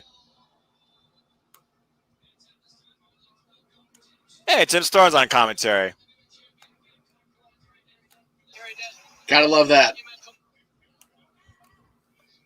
This is going to be something right here as we honor the Burke. Yes, indeed. Let me say right now, Casey, for your first time ever into the NWA world, I must say you seem to be having a great time, and it's great watching this with you. Oh, I'm thoroughly enjoying myself. This has been a great show. Yeah, there really hasn't been one sour spot except for the almost botch from Melina. And again, I hope she's okay because you could definitely tell. You could definitely tell since that spot she was upset with herself. Absolutely. She holds herself to a high standard, and I'm sure both these two are about to do the same. Ring the bell. Here we go. Colin tie-up starts us off. Camille with the obvious power advantage. Layla, however, has the quickness and agility edge, and I believe that's going to have to come into play pretty heavily if she hopes to get the win over the Brick House tonight. So what do you think is the most dangerous element here in this match that Camille needs to be aware of? We already know Camille definitely has the size advantage. She definitely could be the strongest here, but what could be the most dangerous thing legitimately that Hirsch could bring that Camille might be unaware of? Caught off guard. That would be the unwillingness to give up. The word quit is not in legit Layla Hirsch's vocabulary. That's how she got the name legit in the first place. And she's absolutely gonna have to put that on full display and dig down to a level that I don't even think she realizes she has if she's gonna tear the Brick House down piece by piece. Well, she did say if she has to, she will take that foundation down from the bottom up. Again, she keeps going for the double leg takedown, trying to take her off her feet. I feel like if that happens during this match, that changes everything. Oh! Trying to get the early advantage on the test of strength with the chop to the chest. Wow, look at that! Good triple jump, sending Camille into the ropes. But not off her feet. As she tries to bring her down on the mat. Ducks the clothesline, looking for the Fujiwara. And Camille gets to the ropes and gets to the outside of the ring. Camille knows how dangerous the Fujiwara armbar is, as that's what Serena Deeb went for during her match when she literally challenged her for the title. Legit Layla Hirsch goes out of the top by Suicida. And Camille is reeling in the early goings. Again, this is a shooter. This is a legitimate fighter. Do not take legit Layla Hirsch lightly, or she will make you pay. Yes, indeed. Well, Camille better get up on her feet right now. She knows the danger that is being down on Layla's level. And Layla coming up, swords off the steps. Oh, wait, wait a minute. Got caught. Oh, my goodness. Good Lord. Swung her like a pendulum, head first into the side of the steel ring steps. You leave your feet, sometimes bad things happen, and we just saw it right there. That was nasty. Not gonna lie, for a split second, I thought somebody had spilled a plate of cookies on the floor. I can see why. Oh. You gotta acknowledge the ref's count, though. I don't think anybody wants to see a double count out here, but no, indeed. I believe. Correct me if I'm wrong, boys. I believe we have a 20 count to work with here in the NWA. Nope, 10 count. The 20 count only applies to New Japan Pro Wrestling regulated matches. Yeah, that. Okay, so standard 10 count. Camille breaks it and rolls back outside the ring. to continue the punishment on legit Layla Hirsch. And look at what she's attacking right now. She's attacking the upper body of legit Layla Hirsch. Going after the back and right in front of Strictly Business, by the way, watching on from ringside. And you know Nick Aldis is loving every second of that. But he also has to show concern because, again, this is Camille's biggest test to date. A little kiss of good luck. I don't need that. Yeah. I always find that annoying in pro wrestling. You don't really need that, really. I mean, seriously. Anyway. Daniel Bryan can attest to that. Ouch. Oh, the head crank. You'll see a lot of wrestlers use this hold and take their other arm and clamp it on the trapezius muscle, I believe, on their opponent's shoulder. Qualifies as a nerve hold. Legal, I believe, under these rules, but very vicious and very debilitating if you're on the receiving end. Cover, hooks the leg. Cover 2, no. You also got to consider, going back to what you were saying, too, there's kinesio tape on legit Layla Hirsch's left upper arm. Stop on the lower abdomen, and a third. Okay, that one missed. Everyone saw that. That one was a little bit low. Again, this is right now insult to injury. Camille knows right now she's in control. But if she takes Layla too lightly, that can give Layla the moment that she needs to get back in this match as she gets hard Irish whipping in the corner. Yes, but for the time being, the cat and mouse game is being clearly dominated by the cat, and she stands tall over the mouse, soaking it all in. I mean, you look at that face of Camille. She realizes the pressure that she's in. Yeah, I'm in control, but can I deliver? That's the question. That's the biggest thing a champion's got to worry about. You have to deliver. Oh! 2, 3. That knocks the wind out of you. I don't care how tough you are. That hurts. Not going to lie, for a split second, I thought the guy on the right was Matt Cardona. Well, that'd be the day. Oh, look at this! Oh, wait a minute. Sleeper with the body scissors by Layla Hirsch. She doesn't have the legs trapped around Camille's body, though. Ooh. Maybe that'll slow Layla down. It certainly will. Oh, look at this! Fujiwara over the ropes! Draping Fujiwara! This is what I was warning you about! That is the resourcefulness of legit Layla Hirsch. That absolutely caught Camille off guard. You can tell by the look on her face. Wait a minute. Jumped she catches her. This might have... Oh! Drops her. And Camille with a nice kip up. Take nothing away from Camille. This woman is probably the most athletic woman on the roster right now. Pound to pound. Besides Thunder Rosa, Camille right now is the standard bearer of the NWA, so she has to deliver. But she's definitely been the most athletic of all the NWA roster. Look at this. And now deadlifting Layla Hirsch into a what was that? A gut buster? A side gut buster? I mean, more so a backbreaker over the knee. Just like it was nothing. You can tell that Camille is feeling very confident right now. I think she's getting more comfortable in this match with that side suplex snapped off. Yep, snap suplex. And cover. Into the cover. 1, 2. Both legs. 2, no. She only hooked one leg and it looked like she hooked both. Yeah, that's not going to go down that easily, though. No, indeed, but she is feeling the pain as this match continues. The longer this match continues, I believe, the more it favors Camille. Now, keep in mind, Layla got this match beating Allie, one of my favorite, in AEW. She's had a tremendous role since her AEW career. She's even been in the ring with Thunder Rosa and I believe Serena Deeb at one point. Oh. And that is tough. Ow! That is tough competition against which to test yourself. Technically, this is legit Layla Hirsch's second match for the NWA Women's World Championship, but her first under the actual NWA banner. So she's no stranger to this type of atmosphere. No, indeed. The environment may be a little different, but it's still a big fight for a big title. Well, she's been fighting her whole life. Oh. And you see the results. That was a shot to the throat, I think. Yeah, you said Layla Hirsch has been fighting all her life. You see the results of it on her shoulder. Well, I think you see the results of it on her whole body right now. Again, shooter style, no knee pads. Old No, school. indeed. And we're looking for a suplex. Uh-oh. Oh, nope. Putting her on the top rope. Well, now Layla is legitimately on Camille's level as far as height goes. I don't know how smart this is. Nope. No, indeed. This is a very precarious position for both women. Layla Hirsch fighting back. Ow! That's a stiff shot. Face first into the top. Oh, wait a minute. Wait a minute. NWA World Women's Champion. She's got the better position. Are we looking for a Canadian Destroyer here? Oh! I have never seen that in my life. Corkscrew German superplex from legit Layla Hirsch. Now that's a game changer. And this could be the opening the underdog needs. Well, again, who can capitalize off that? The back of Camille's got to be screaming after that. But think about how much that took out of Layla.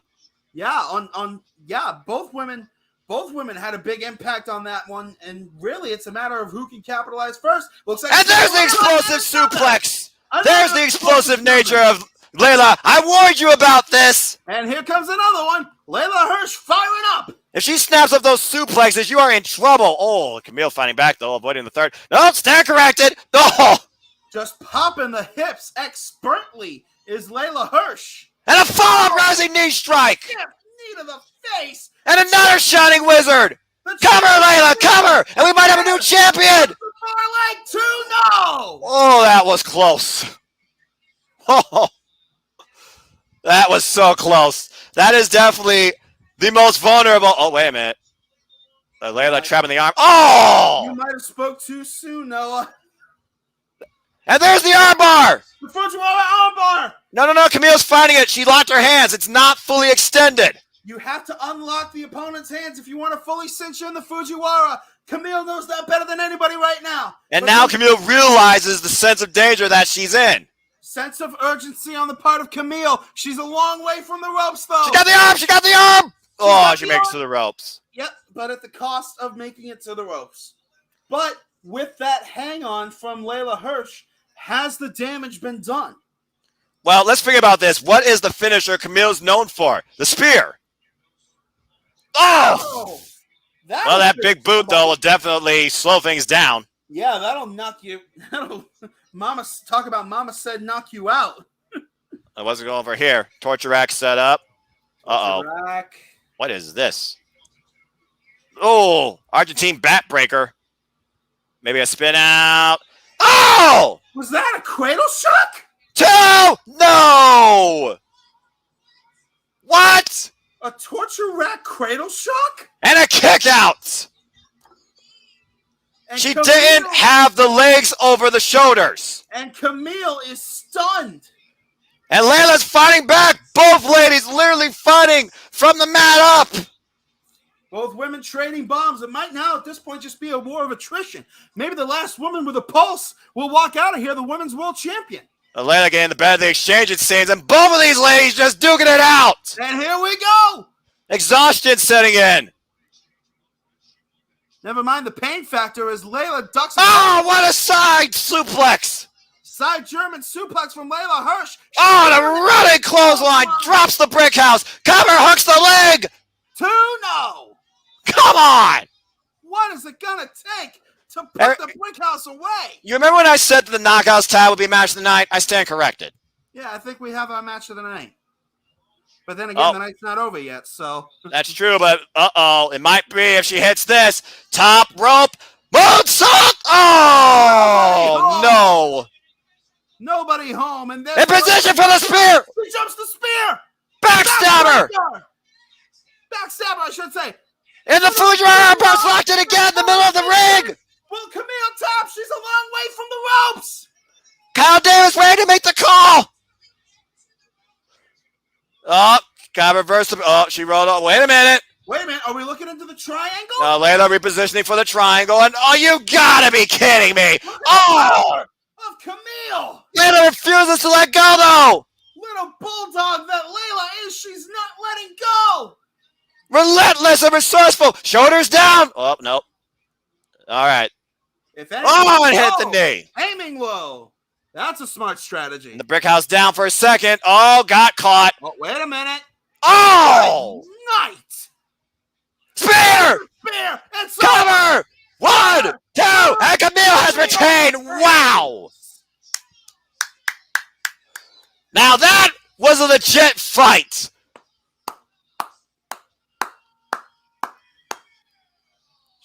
Nick Aldis pleased his punch. Camille. Incredible contest. What a fight. Camille has just been through a war with the stiffest competition I believe she's ever had. She definitely earned that victory, and I very well think you might be right. But if nothing else, people learn tonight who legit Layla Hirsch is. That was a career-defining performance. You take nothing away from legit Layla Hirsch, but the song remains the same. Camille walks out of an NWA event, still the top dog. Man, much respect, though, in that fight. Even Layla realizes, yeah, I see what I was in the ring with. That was impressive nonetheless. Congratulations to Camille. That was a very good match. Again, it was Nick Aldis who brought her in as the insurance policy back at NWA 70, who was a silent case about, why are you here? What's your relationship? What is your goal? And ever since she showed up, her personality and what she came here for, it has been nothing but strictly business and up for Camille. Still, the NWA Women's World Champion. There you go. Strictly business. Carrying the gold into tomorrow night. What's going on here? What's going on here? Uh-oh, wait a second. Is that Trevor Murdoch? That is Trevor Murdoch. Yep. Murdoch has his day tomorrow. He needs to settle down. Yep. But from the sound of He'll things, have his chance. Yeah, we don't need a this isn't about these two men tonight, okay? This is about the women, all right? Let's calm down here. Don't take anything away from what we just saw. No, not to I will never discount women in wrestling, but everything in the NWA revolves around that 10 pounds of gold.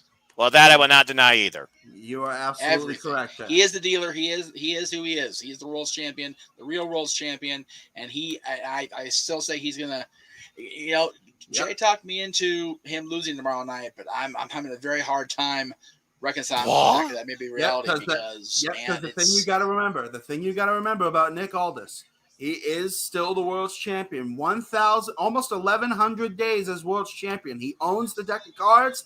He's the dealer of the cards, and he's dealing from the bottom of the deck. Well, with that being said, that's tomorrow night, gentlemen. And while it's been an incredible night, we still have one match to go, and it determines who Camille's next challenger is tomorrow night. It's time for the Women's Invitational. Let's go, boys. Again, this is a who's who of who could challenge Camille tomorrow, and whether or not it's a one-off of them being in the NWA. I would also like to make special note tonight. We've seen Mickey, we've seen Gail, we've seen Medusa. There's no sign of Jazz yet. Interesting point. That's a very good point. All right, let's learn the rules of this thing because this is not a typical just over the top rope and you're eliminated. There's more to this. Yes. And how fitting. I swear that guy's going to pop a vein in his neck every time he shouts. Oh, I've probably done that at least once or twice before. You poor bastard.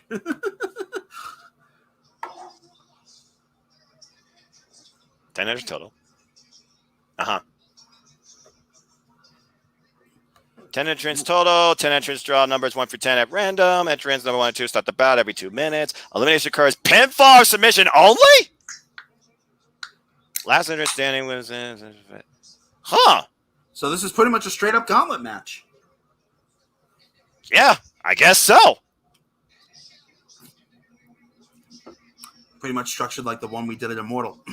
Go subscribe to WIW. Cheap plug. Anyway, all right, guys, here we go. 10 ladies. Only one will get the challenge for the Burke tomorrow night. Who's it going to be? And number 1 is the hot mess, Chelsea Green.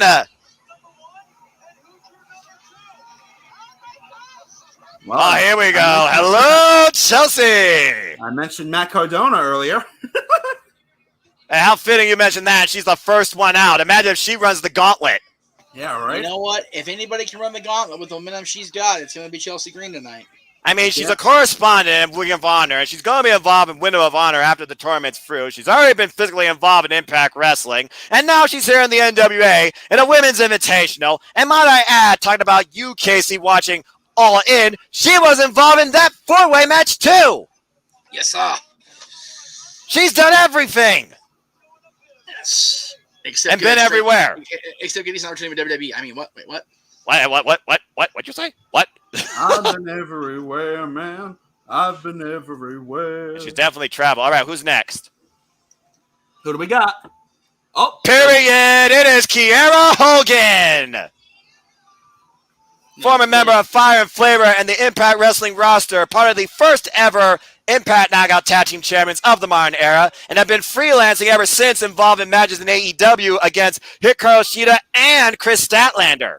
Most recently, Jade Cargill, who she ate a loss to in less than 2 minutes. She would love the rebound momentum with a win in this tournament. Well, I definitely would not count her out. She's a heck of a worker. Well, everybody at home, enjoy the call from Noah and Casey. I'm going to hang back and enjoy it with the rest of you guys. Hey, I'm just going to chill. I'm only going to call what's absolutely needed, all right, here. And I'm just going to talk about the people coming in. As the 2-minute clock starts, we have our first 2 women involved in this bout. This is going to be cool. And I'm glad we're over with somebody. And bell rings, and we are underway. Collar and elbow tie-up from these two to start us off. What's funny is also these both were formerly involved in Impact Wrestling at the same time. One of them no longer is. That, of course, being Kiera. Well, she got sent into the undead realm by freaking undead Kimberly and Sue Young. Good grief almighty. Again, pinfall or submission. There is no elimination over the top rope. Wow, both of these ladies going way down to the mat, not letting go of the collar and elbow tie-up. This might be one of the longest collar and elbow tie-ups in history. In women's wrestling, maybe. Standing switch by Kiera. Standing switch by Chelsea now. Both these ladies very in the match. Oh! Dumps it down the mat, goes for the cover. That's a 2 count. Just barely a 2 count. And Kiera Hogan shoves Chelsea Green down, gets a 2 count of her own, and Chelsea Green kicks out. This is about as dead even as you're going to get for our opener. Returning favor. Both of these ladies can't get the other one down for 3. Oh, no, big kick miss. Oh, that kick didn't. Didn't miss that one. I don't think she got all of it, though. It's like she grazed her a bit. You are correct, good sir. And now Kiera Hogan. She'll tell you like it is, period. Oh. Timing is everything. You guys got to consider the longer you're in this, the more chance you might be not in there alone. So I'm sure one of these two wants to try and eliminate the other before the 2 minutes is up. Oh. Good running near the side of the face right now. I'm not sure what the clock's at because, again, we don't have an LED graphic. Yeah. I'm also wonder who's going to be next. Nope. Punt miss. Roll up. 2. No. Not bad, by the way, for a woman with a broken wrist almost, it seems. Cover! Oh. Good 1, 2. 1, 2. 1, 2. 1, 2. 1, 2. 1. Okay. All right, who's next? Neither one eliminated, but good grief, what a pinning exchange. Yeah. Who we got? Who we got? It is the daughter of one you might know, Santina Marella. Hey! Welcome, Bianca Corelli. Love it, daughter in me. I have a feeling we're not going to see a cobra tonight or a trumpet. No, indeed, unfortunately. But what we are going to see is some kick-ass wrestling from the daughter of Santina Marella. And a nice judo toss right over there with her judo background. She also has been a champion in the Battle Arts Academy, of course, taught by her father. Oh. Indeed. Nice slam. Body slam. 1, 2. No. You gotta say, Bianca Cardilli, looks very good in her opening, in her early stages. Very resourceful, too, countering that move. And Chelsea, though, with the roll-up. She had the tights, and Bianca still kicks out. Everybody going for a pin. This is smart, quick, resourceful strategy. But you gotta weaken your adversary enough for the pin. 1, 2. Wow, there's a... Well, here's my thing. Since this is elimination, why wouldn't you just work together to eliminate people? That is true, but none of these three know each other. But at this point, I think all three respect each other. To an extent, 6, 5, 5, 4, 3, 2, 1. And entrant number 4 is... Who we got? Who are we looking at? Kiera walks into another right arm. Who's this? This is all Jeff Meacham right here, folks. This is Thunder Kitty. This is a seasoned veteran, to say the least. Jeff, do you mind talking about Thunder Kitty a little bit? I'm just kidding. He's just watching on, folks. But for those of you who don't know, Thunder Kitty, she has been involved in this injury for a very, very long time. When her name was announced for this, everybody was like, okay, we got a legit winner here. All right, so I just got back. I'm sorry for being gone. No problem. I obviously, I'm way behind you guys because you're mentioning Thunder Kitty, and I just saw Bianca come out. So, yeah, Thunder Kitty's in the ring. Jeff, a seasoned veteran who's been in the game for, well, longer than I've been alive. Former Wild Women's World Champion. I bet she was something before electricity. Company I used to book. So, anyway, carry on, gents. Oh, you're good. Thank you so much for that. And shout out to WoW, by the way. Oh, big suplex. Bianca, cover 2. No. Man. And now each woman pairing off. Well, basically, it's pick and choose at this point. As again, we have no eliminations, and we're about the halfway point of this field. As we got a 10-second countdown, we still have Lady Frost, we still have Malenko, we still have Genocide, we still have more names than I can count. All right, who's next? Who do we got? Number 5 is... The Bionic Beast has arrived. It's Genocide. Accompanied by Taryn Terrell. This right here is a first key pick for me to win this whole thing based on how much momentum she's had along the NWA and how dedicated she's been to this, as Taryn Terrell basically unleashes the beast. Now this goes back to what you were saying earlier, Casey. This might be the point where people want to work together and, I don't know, pin her all at once.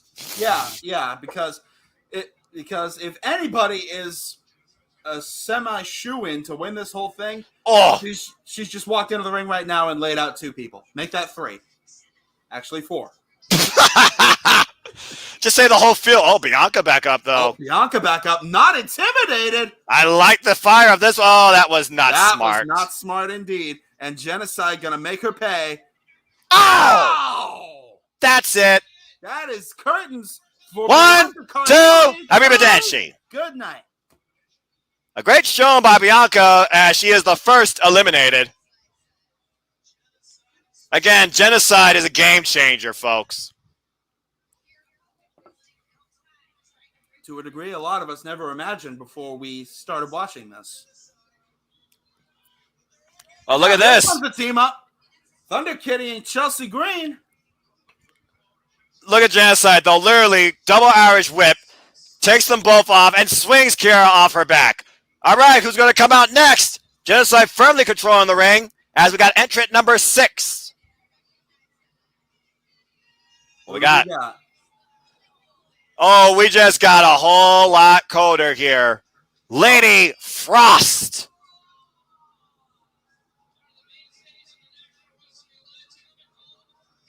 This is one of those that truly everybody thinks should win this, based on her passion and her just ice-cold demeanor. A standout in the NWA Women's Division since being a part of this company.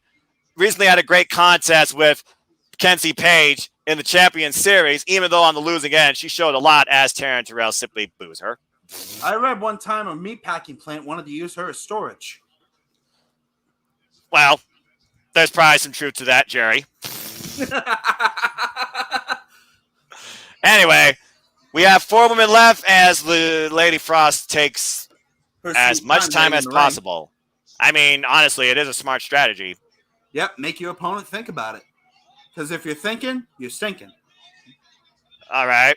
We're just going to... Oh, and Genocide just destroying the competition in the ring as Lady Frost and Taryn Terrell watch from ringside on the outside. And let me just keep saying this. Lady Frost is a legitimate competitor in this thing. Taryn Terrell is not. And Lady Frost has yet to step foot in the ring. All right, so we're just going to play the... I mean, it's a resourceful strategy. I'm not going to argue it. Oh, Thunder Kitty planted. Cover 2, and Thunder Kitty is eliminated. That's 2 eliminations for Genocide. The only one to make eliminations in this match.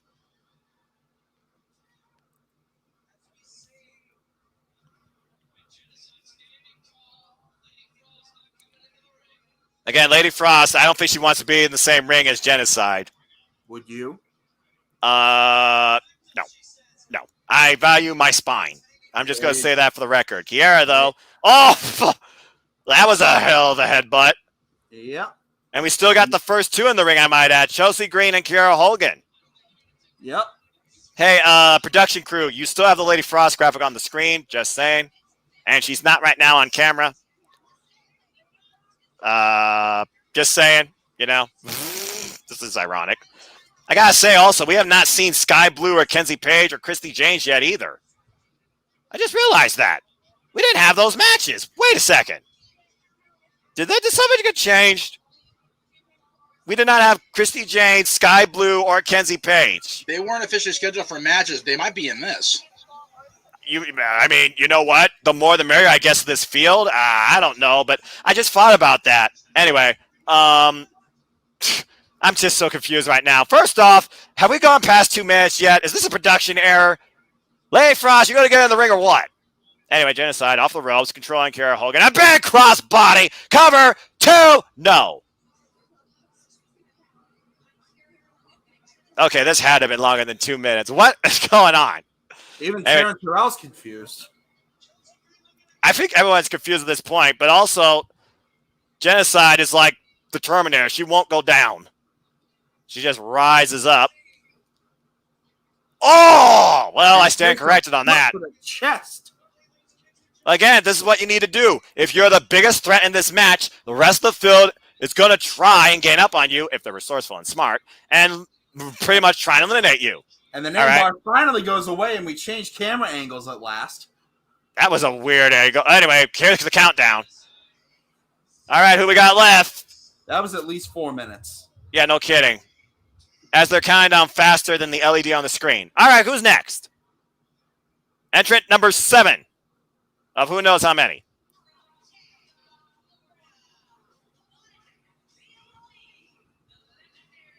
Debbie Malenko! Dean's kid? That is incredible. Women formerly trained by Carl Gotch, given the Malenko name.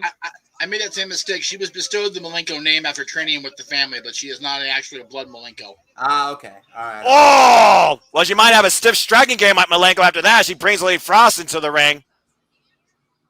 Not bad for a mother of, well, I don't know how many kids she has, but yeah, I've heard about her. Ooh, wow, she is. Uh-oh. Oh, and Genocide over the top rope. All right, Genocide taking out a picture for now. Only for now. Again, this is not over the top rope. It is pinfall or submission only inside the ring. Oh! Yep, it's not the 80s, ladies and gentlemen. Over the top rope is not an elimination method. Big suplex by Debbie. As Terrence Terrell sees to Genocide on the outside. And a standing switch. By Debbie Malenko. Oh! Wow. Man. What a comeback story, by the way, if this lady wins it. How wild would that be? Yeah, right? Debbie Malenko might be the only one right now that can literally match Camille strength for strength. 3, 2, 1. Botch, by the way, on the countdown on the screen. All right. Who we got now? We got Elvira, apparently. Oh, this is interesting. Jenny Seneca. Accompanied by Pollo Demon. I have never seen this athlete in action. I've heard things about her, and that's all I got to say. Oh, wow! What was that, a shote? That was stiff! Uh-oh, wait, roll up! A Lady Frost! Cover! Oh, boy. And Jamie Senegal not going to take that lying down. Oh, off the ropes. Nice. Arm drag. Deep arm drag. Here comes Lady Frost. Cazadora into, no, arm drag of her own. We've actually Beautiful. We've actually seen the Cazadora a lot tonight, haven't we? We really have. It must be a very resourceful move, it seems, lately in women's professional wrestling. I mean, I'm not complaining. I'm just saying. Oh! Lily Frost finally picking up the action. Stiff kicks and strikes. Why do I look like I'm seeing something out of RuPaul's Drag Queen School? You just see it weird, I gotta say. Uh-oh, double deck. Oh! The snowball fight. I like that. I walked. What's her name on the outside? The not Terrence Harrell, but the other one in the Genocide. Genocide. Wow! No. Cover two. What a beautiful corkscrew spot. Uh-oh. Yeah. Hey, you remember why her name's Malenko, right? Yeah. No. I'm talking about the guy that the one that came out with Jamie. Polo de Mon, but Lady Frost just tapped out. Debbie Malenko eliminating a crowd favorite and probably a field favorite. Lady Frost is gone, and we have our first submission elimination. Yes, wow, did not see that coming. Chelsea Green back in the fray. Anyway, looks like Debbie Malenko might be going for a surfboard here. Trapping the legs. Chelsea, you might be in trouble. Uh-oh. I once walked into a wax museum and walked up to the woman walked up to the woman with the big hair on the outside. By the time I got my camera out to take a picture, she said hello, and it freaked me out. Jeez. Wow, look at that surfboard submission. Wrenching the back vertically almost. Carol Hogan trying to get... Oh, wait a minute! Crossbody, a cover! No! Oh, no! What a resourceful pinning combination. Slipped in the back door, literally, and eliminates Debbie Malenko. Well, what a showing. As number 1 and number 2 still in the ring, and the Tope Suicida takes out Genocide and Terrence Harrell. Oh, no, Chelsea Green. Excuse me, botch. Chelsea Green. Who, if I'm not much mistaken, are the only 3 left and still standing in this match. Besides, you forgot one? Yep, I forgot one. Jamie Senegal. Here she comes, taking out everybody. 2, 1, and I think this is the last one. Shout out to Savage for that line. Oh, no, that's right. I forgot there's one more after this. But here comes the Russian. Trained by Low Key, here comes Masha Slamovic. Recently coming off a AEW match against Penelope Ford. She looks like Major League Baseball tested her positive for steroids. I don't know if Russia does that. Whoa! Off the top rope. Takes out the field.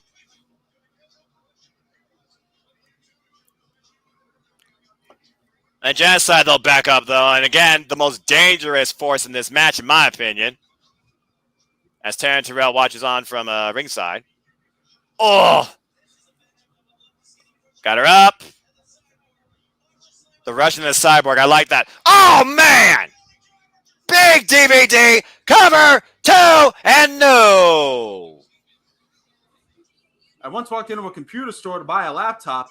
They told me the newest special was on this big honking machine on the back. I turned around, and there was Genocide. Oh! Well, she's definitely been for a number of upgrades, to say the least. Oh, what a stomp! I love how you're just saying screw it and starting to play along. I mean, I can humor you, dude. Oh, wow! Everybody covering Genocide 2, and Genocide eliminated! Exactly as I suggested. And Terrence Harrell can't believe it. But what a showing by Genocide. And who's number 10? That would be the very first person announced for this thing in the first place.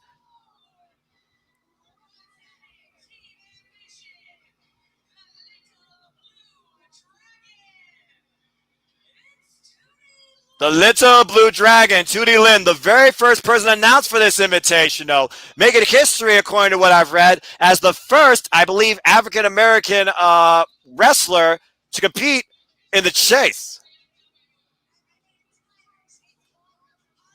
Everybody on their feet right now for this young athlete. Now that I didn't know. That's interesting. Yeah, it was a major moment in time, apparently. and her family in the front row. All right, here we go. Whoop. Chelsea Oh! eats a clothesline, and Kiera Hogan eats an elbow. Oh, man, what a roundhouse kick. She's definitely got the martial arts background in her. Taking it to the biggest adversary in the ring. Yep, that being Jamie Senegal. And Wow, beautiful takeover, Rana. Tony. The step of Enziguri. Tootie Lynn like a house of fire. Acid drop. Nope. Wait, Cazadora into the Bulldog. Oh, and the Russian with a stiff drop kick to the back. That'll snuff out that rally for now. Yeah, it was all over. I was reading news about it. I think Mickey even talked about it, how special it is for Tootie Lynn to be a part of this thing. And I think that's why she announced her first dang big roundhouse heel kick. Uh-oh. Masha Slamovich, trained by Low. Pile driver! Looks like Maurice Vachon into the 1, 2, that's it! She is out! Mad Dog Masha Slamovich making a big elimination. And we are down to 4. The final 4. The first 2 to come out, and the Russian and the Blue Dragon. One of these ladies is going to challenge Camille for the NWA Women's World Championship tomorrow at NWA 73. Who's it going to be? And here we go. I really am enjoying this thing. Oh, we got 2 taking it to the outside of the ring. Oh. Oh. Oh, big exchange. Listen to that place. St. Louis Chelsea took out the base. fired up for this match. The Chase Ballroom all in this.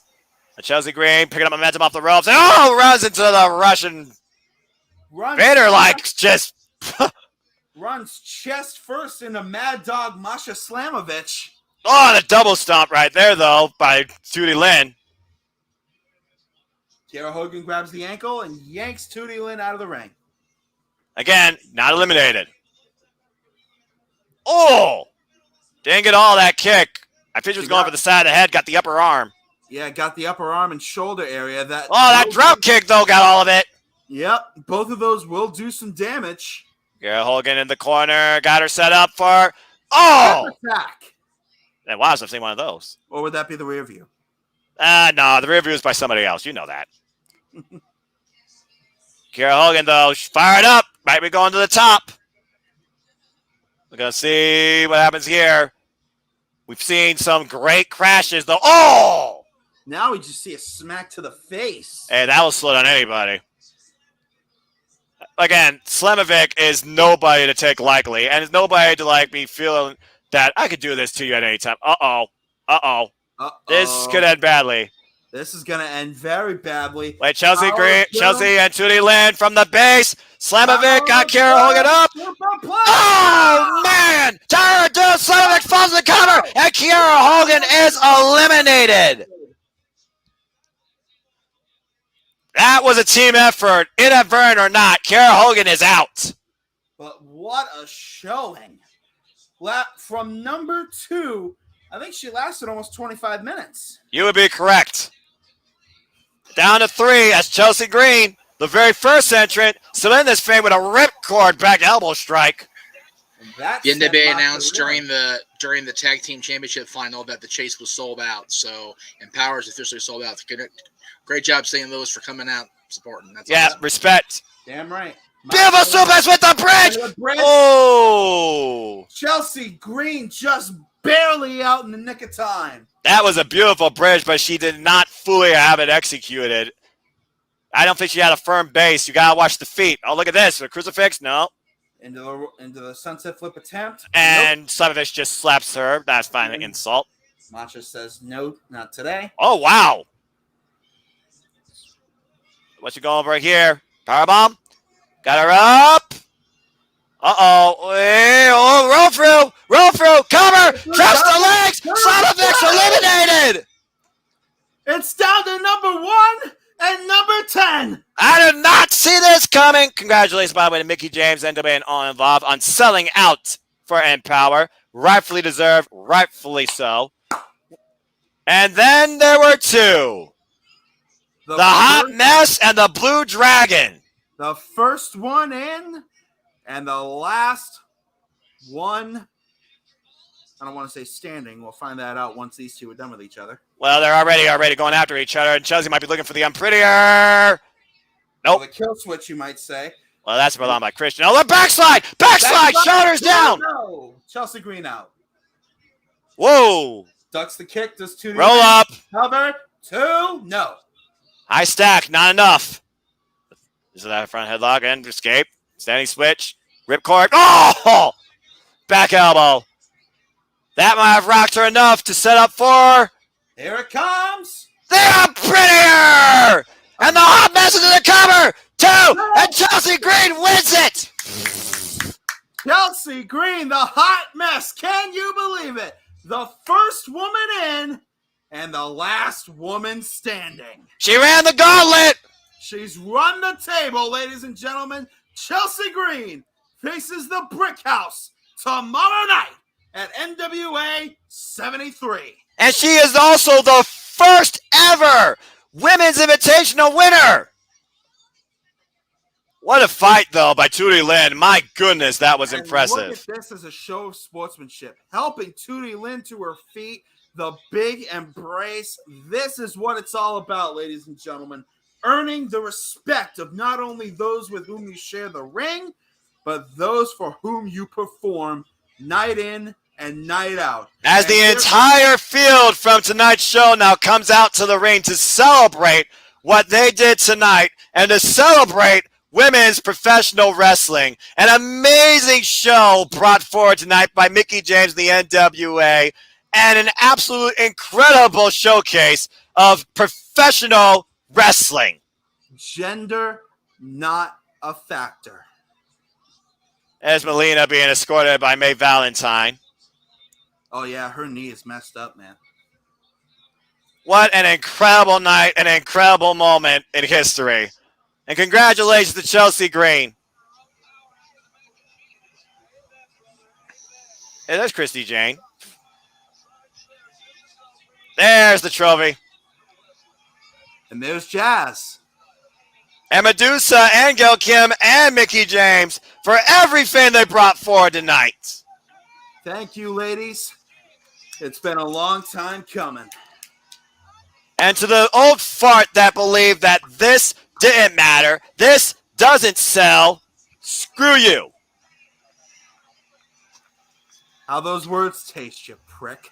Trying to get this. Let's see. I think I got it. Hey, there we go. Hey, perfect timing, Jeff. Took to the end of the show, but Jeff Meacham is finally back. That's all right. Yeah, and again, I don't want to downplay either of your feelings because that's not what I'm about. Not about the guy, the old guy. It's about these ladies here. Yeah, absolutely. And all over the world. Let me just make that abundantly clear. Tonight was about women's professional wrestling. Tonight was about the NWA. Tonight was about all these incredible young athletes bringing forward what we have come to know and love for years in a brighter spotlight and a one-of-a-kind annual showcase. Just to grab that sign you pointed out, Noah. So there you go. Because that sign sums up this night. Simple as that. Yes, exactly. As I said, and the greatest part is we're not done in St. Louis by any means. No, we still have more professional wrestling tomorrow, and now we know what the Brick House has coming after her next. Look at that embrace on the stage. 21 hours from now, gentlemen, NWA celebrates its 73rd anniversary. And as I said almost at the top of the show, that which was old is new again. It's good. No, you're to be fair, it never was old. It just never was truly brought in this type of light until now. What a moment, what a match, what a night. As Chelsea Green stands tall on the stage, holding the trophy. And Chelsea Green once again, part of history in this Forbidden Door era of professional wrestling. Tootie Lynn has nothing to be disappointed in either. My gosh. Nothing at all. Be careful, Chelsea. That's not something you can drink out of. There's a lot of history in that in that picture on the stage there. You got Chelsea up there with Jazz and Gail and Mickie and Deuce and everybody. This is the moment. This is and there we go. Copyright. There we go. There's the There you go. That was phenomenal. But I gotta say, what happened to the Kenzie Page and the Sky Blue match? Like I said, I don't remember there ever seeing that match actually formally announced. Yeah, I saw like, you know, on news feeds, like, okay, this match and this match are gonna happen. Maybe they're like for NWA like tapings. I don't know. And then they said Sky Blue, anything unless you see NWA. I know next to it. Yeah, but you saw the graphics appearing. Christy James, Sky Blue, Kelsey. I know the NWA Twitter at least put those graphics up there, like, hey, appearing at Empowerrr. It doesn't mean they were gonna, you know. My guess, and this is just a guess here, looking back now over the last couple hours, is that they had them as backups in case, you know, something like if I'm not saying they replaced Melina in that match because that was the marquee match there, but if something like happened to Melina happened in the back, they could, hey, okay, throw her in there instead. So, man, there you go. But man, I do appreciate both of you tremendously carrying the load, because this tech thing has been a freaking day. I don't anticipate it getting any better tomorrow. I'm not going to lie. Just being real. But I do appreciate you guys both being here. If you're available tomorrow, I'd be greatly appreciative to have you guys come back tomorrow for the 73rd. And it's funny, you mentioned Casey, what's old is new again, and Noah, you pointed out it's never old. It's just not been properly dusted off that shelf that it was sitting on for so very, very long. You talk about this thing, and I'm going to totally put this over and be a mark for myself and for my bill collection here for a minute. I don't blame you. You talk about this thing, and you talk about the fact that a version of this was taken into the 2300 arena and thrown down in defiance, and that was almost 30 years ago, if you can believe it. 27 years ago, yesterday. Dang. Was Shane Douglas throwing down the 10 pounds of gold in the middle of the ECW arena yesterday. God. August 27th. And no one knows from the personal life, because the 27th and 28th suck for me anyway. I mean, it's just a shitty day, a couple of days. But realizing that point in history correlates with what's going on with me, it's almost, I don't know if, I mean, Billy is an ECW fan. He knows the history of ECW arena. I wonder if he booked this event this weekend on purpose. Maybe. Who knows? Because that was a pivotal moment, good and bad, for ECW and for the NWA. So yes, and it's funny that you bring up Shane Douglas at the 2300. I actually just finished listening. I actually listened to the first time the original Mick Foley audiobook today, and he talked at length about Shane Douglas. Yes. Shane is one of those guys where, as much as he will never admit it, and he and I have talked about this more than once when he was on the old show I did and a couple other times, he's finally come to, his own worst enemy is Troy Martin. And he's not made good decisions, unfortunately, that have allowed him to. He could have been one of the greatest ever. I will stand by the fact that he is, in my personal opinion, the greatest ECW world champion there ever was. I know a lot of people though. I know a lot of people though say, like, Rob Van Dam, for example, is like the greatest. So except Rob Van Dam, RVD's the greatest. Yeah, he wasn't world champion in the original ECW. Let me just be clear on that. He was TV champion for 700 days, and he carried that company on his back when nobody else could. But as far as the world champions, as far as the franchise of the company, before RVD really emerged as the guy, Shane Douglas took this, threw it down in defiance, and picked up the ECW title and said, okay, here we go, and walked down that road for pretty much 5 years and said, okay, this is where I stand now. I would say it's a pretty close tie between him and Raven. That's the other name that always needs to be mentioned with ECW. That's as the greatest heels in ECW history. Right, because the Dudleys weren't heels. Well, no, actually, they were very much heels. They were very much heels by the time they were very much heels by the time they started winning championships. But the crowd loved them regardless, because they loved watching them play for tables. Well, Yes, and okay. Okay. Let me be clear on. I know I'm not over on you, Casey. I'm sorry, but the crowd loved the Dudleys doing their table shtick in the WWF. Okay, the crowd got a kick out of the Dudley guys that were like the Hanson brothers from Slapshot. When Bubba and Devon flipped that switch, and Big Dick Dudley and Sign Guy at ringside, and Joe Gerda was with them, you had to hire protection to get them out of arenas. If you watch Heatwave 99 from Dayton, Ohio, Noah, I'm pretty sure that was 98. I'd go back and watch again. I'm pretty sure I think Bubby even says it's 99, the Hair Arena. If you go back and watch that. But continue. I have to look that up. Yeah, if you go back and watch the promo Bubba's cutting and the argument he gets into with the guy at ringside, you think you completely suspend disbelief and go, shit's about to go down. Bubba almost came to blows with that guy. There were no two people when they were in the ring holding a microphone talking to the people that they hated and hated them back. There were two no more reviled people in ECW than Bubba Ray Dudley and Devon Dudley, and I stand by that, and I will stand by that till I am put in the ground or in an urn and carried to the ring by Percy Pringle's descendants or whatever the hell you want to call it. All right. So Bubba and Devon were vile. They were just awful people. Yep. And that is not a point I will argue. But in terms of storyline arcs and what they did with their characters, yes, absolutely. You're gonna have to go some to find two people better than Shane Douglas and Raven. Yeah.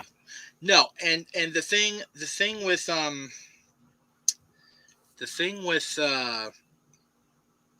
Raven tapped into people's, like, anyway, we're gonna have the personal stuff. Shane was just a prick. He was so good at it. Anyway, some people just know how to be that butthead. To put it Shane just always. He's always once he got away from that drippy, stupid, dynamic dude stuff with Johnny Ace, excuse me.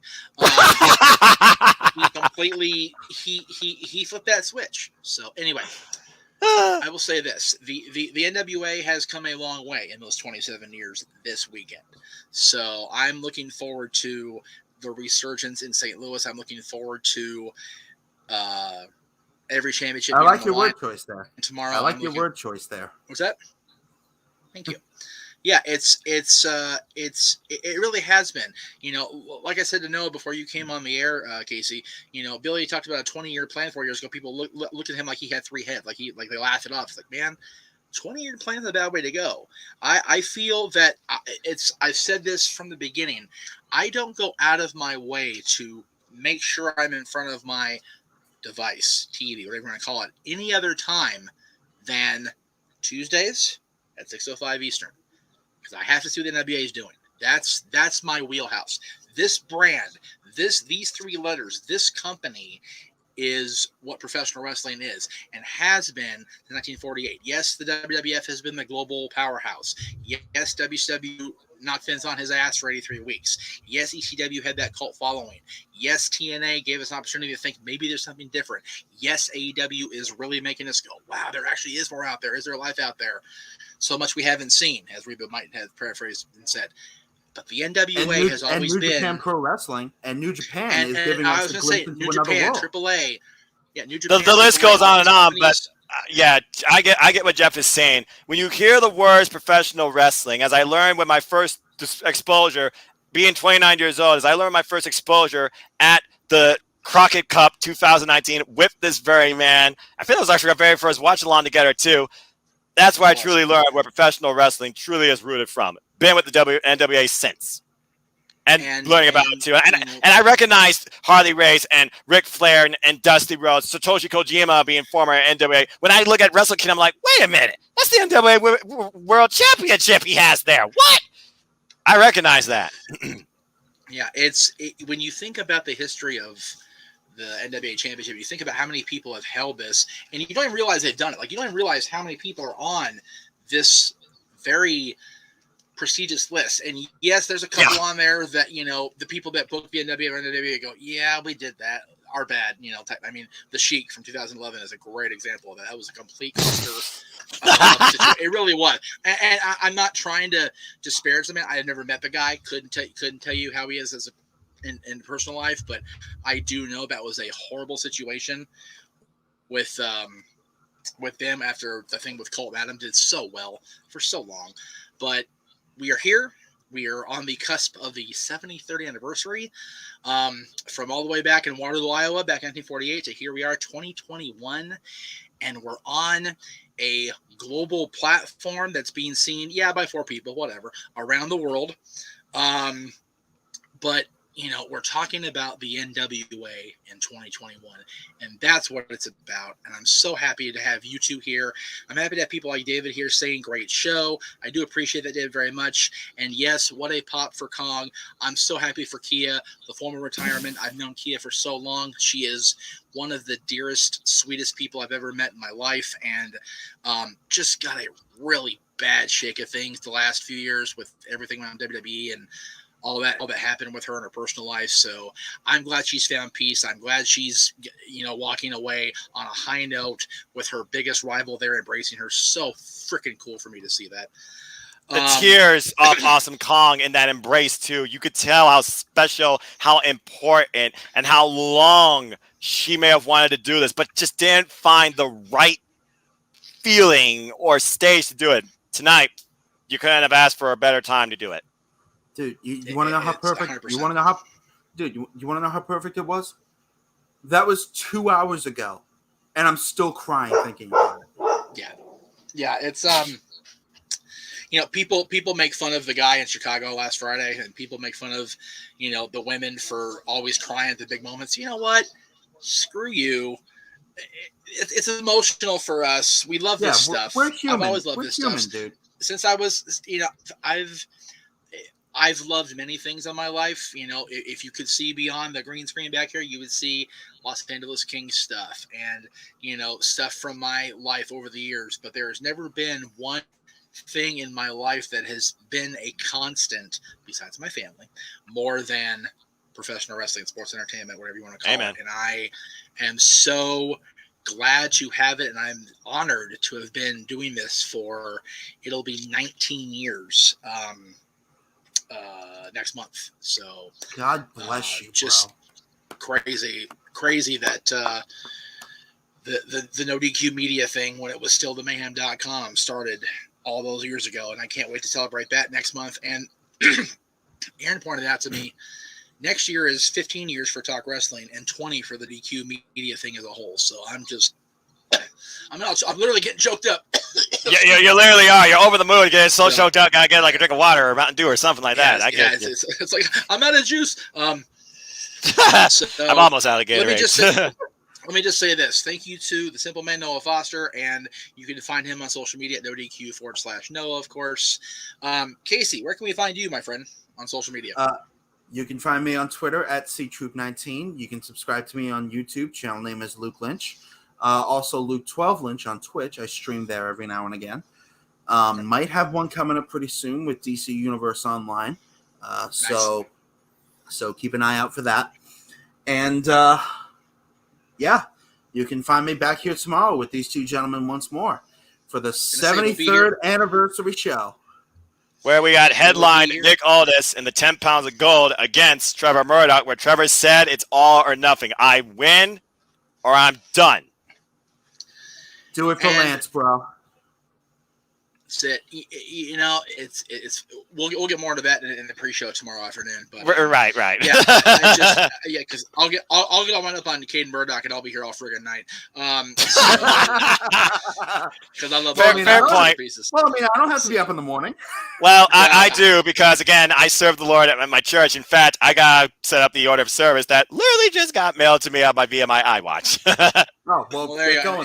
I got a 13-year-old on his way home from Six Flags, so I got to make sure I intercept when he gets here. So, for Noah Foster, for the Wrestling Encyclopedia himself, Casey Gallagher, I am the frustrated producer. I am the West Coast Professor Jeff Meacham, saying we will see you guys tomorrow for NWA 73, and for everybody at Jeff Meacham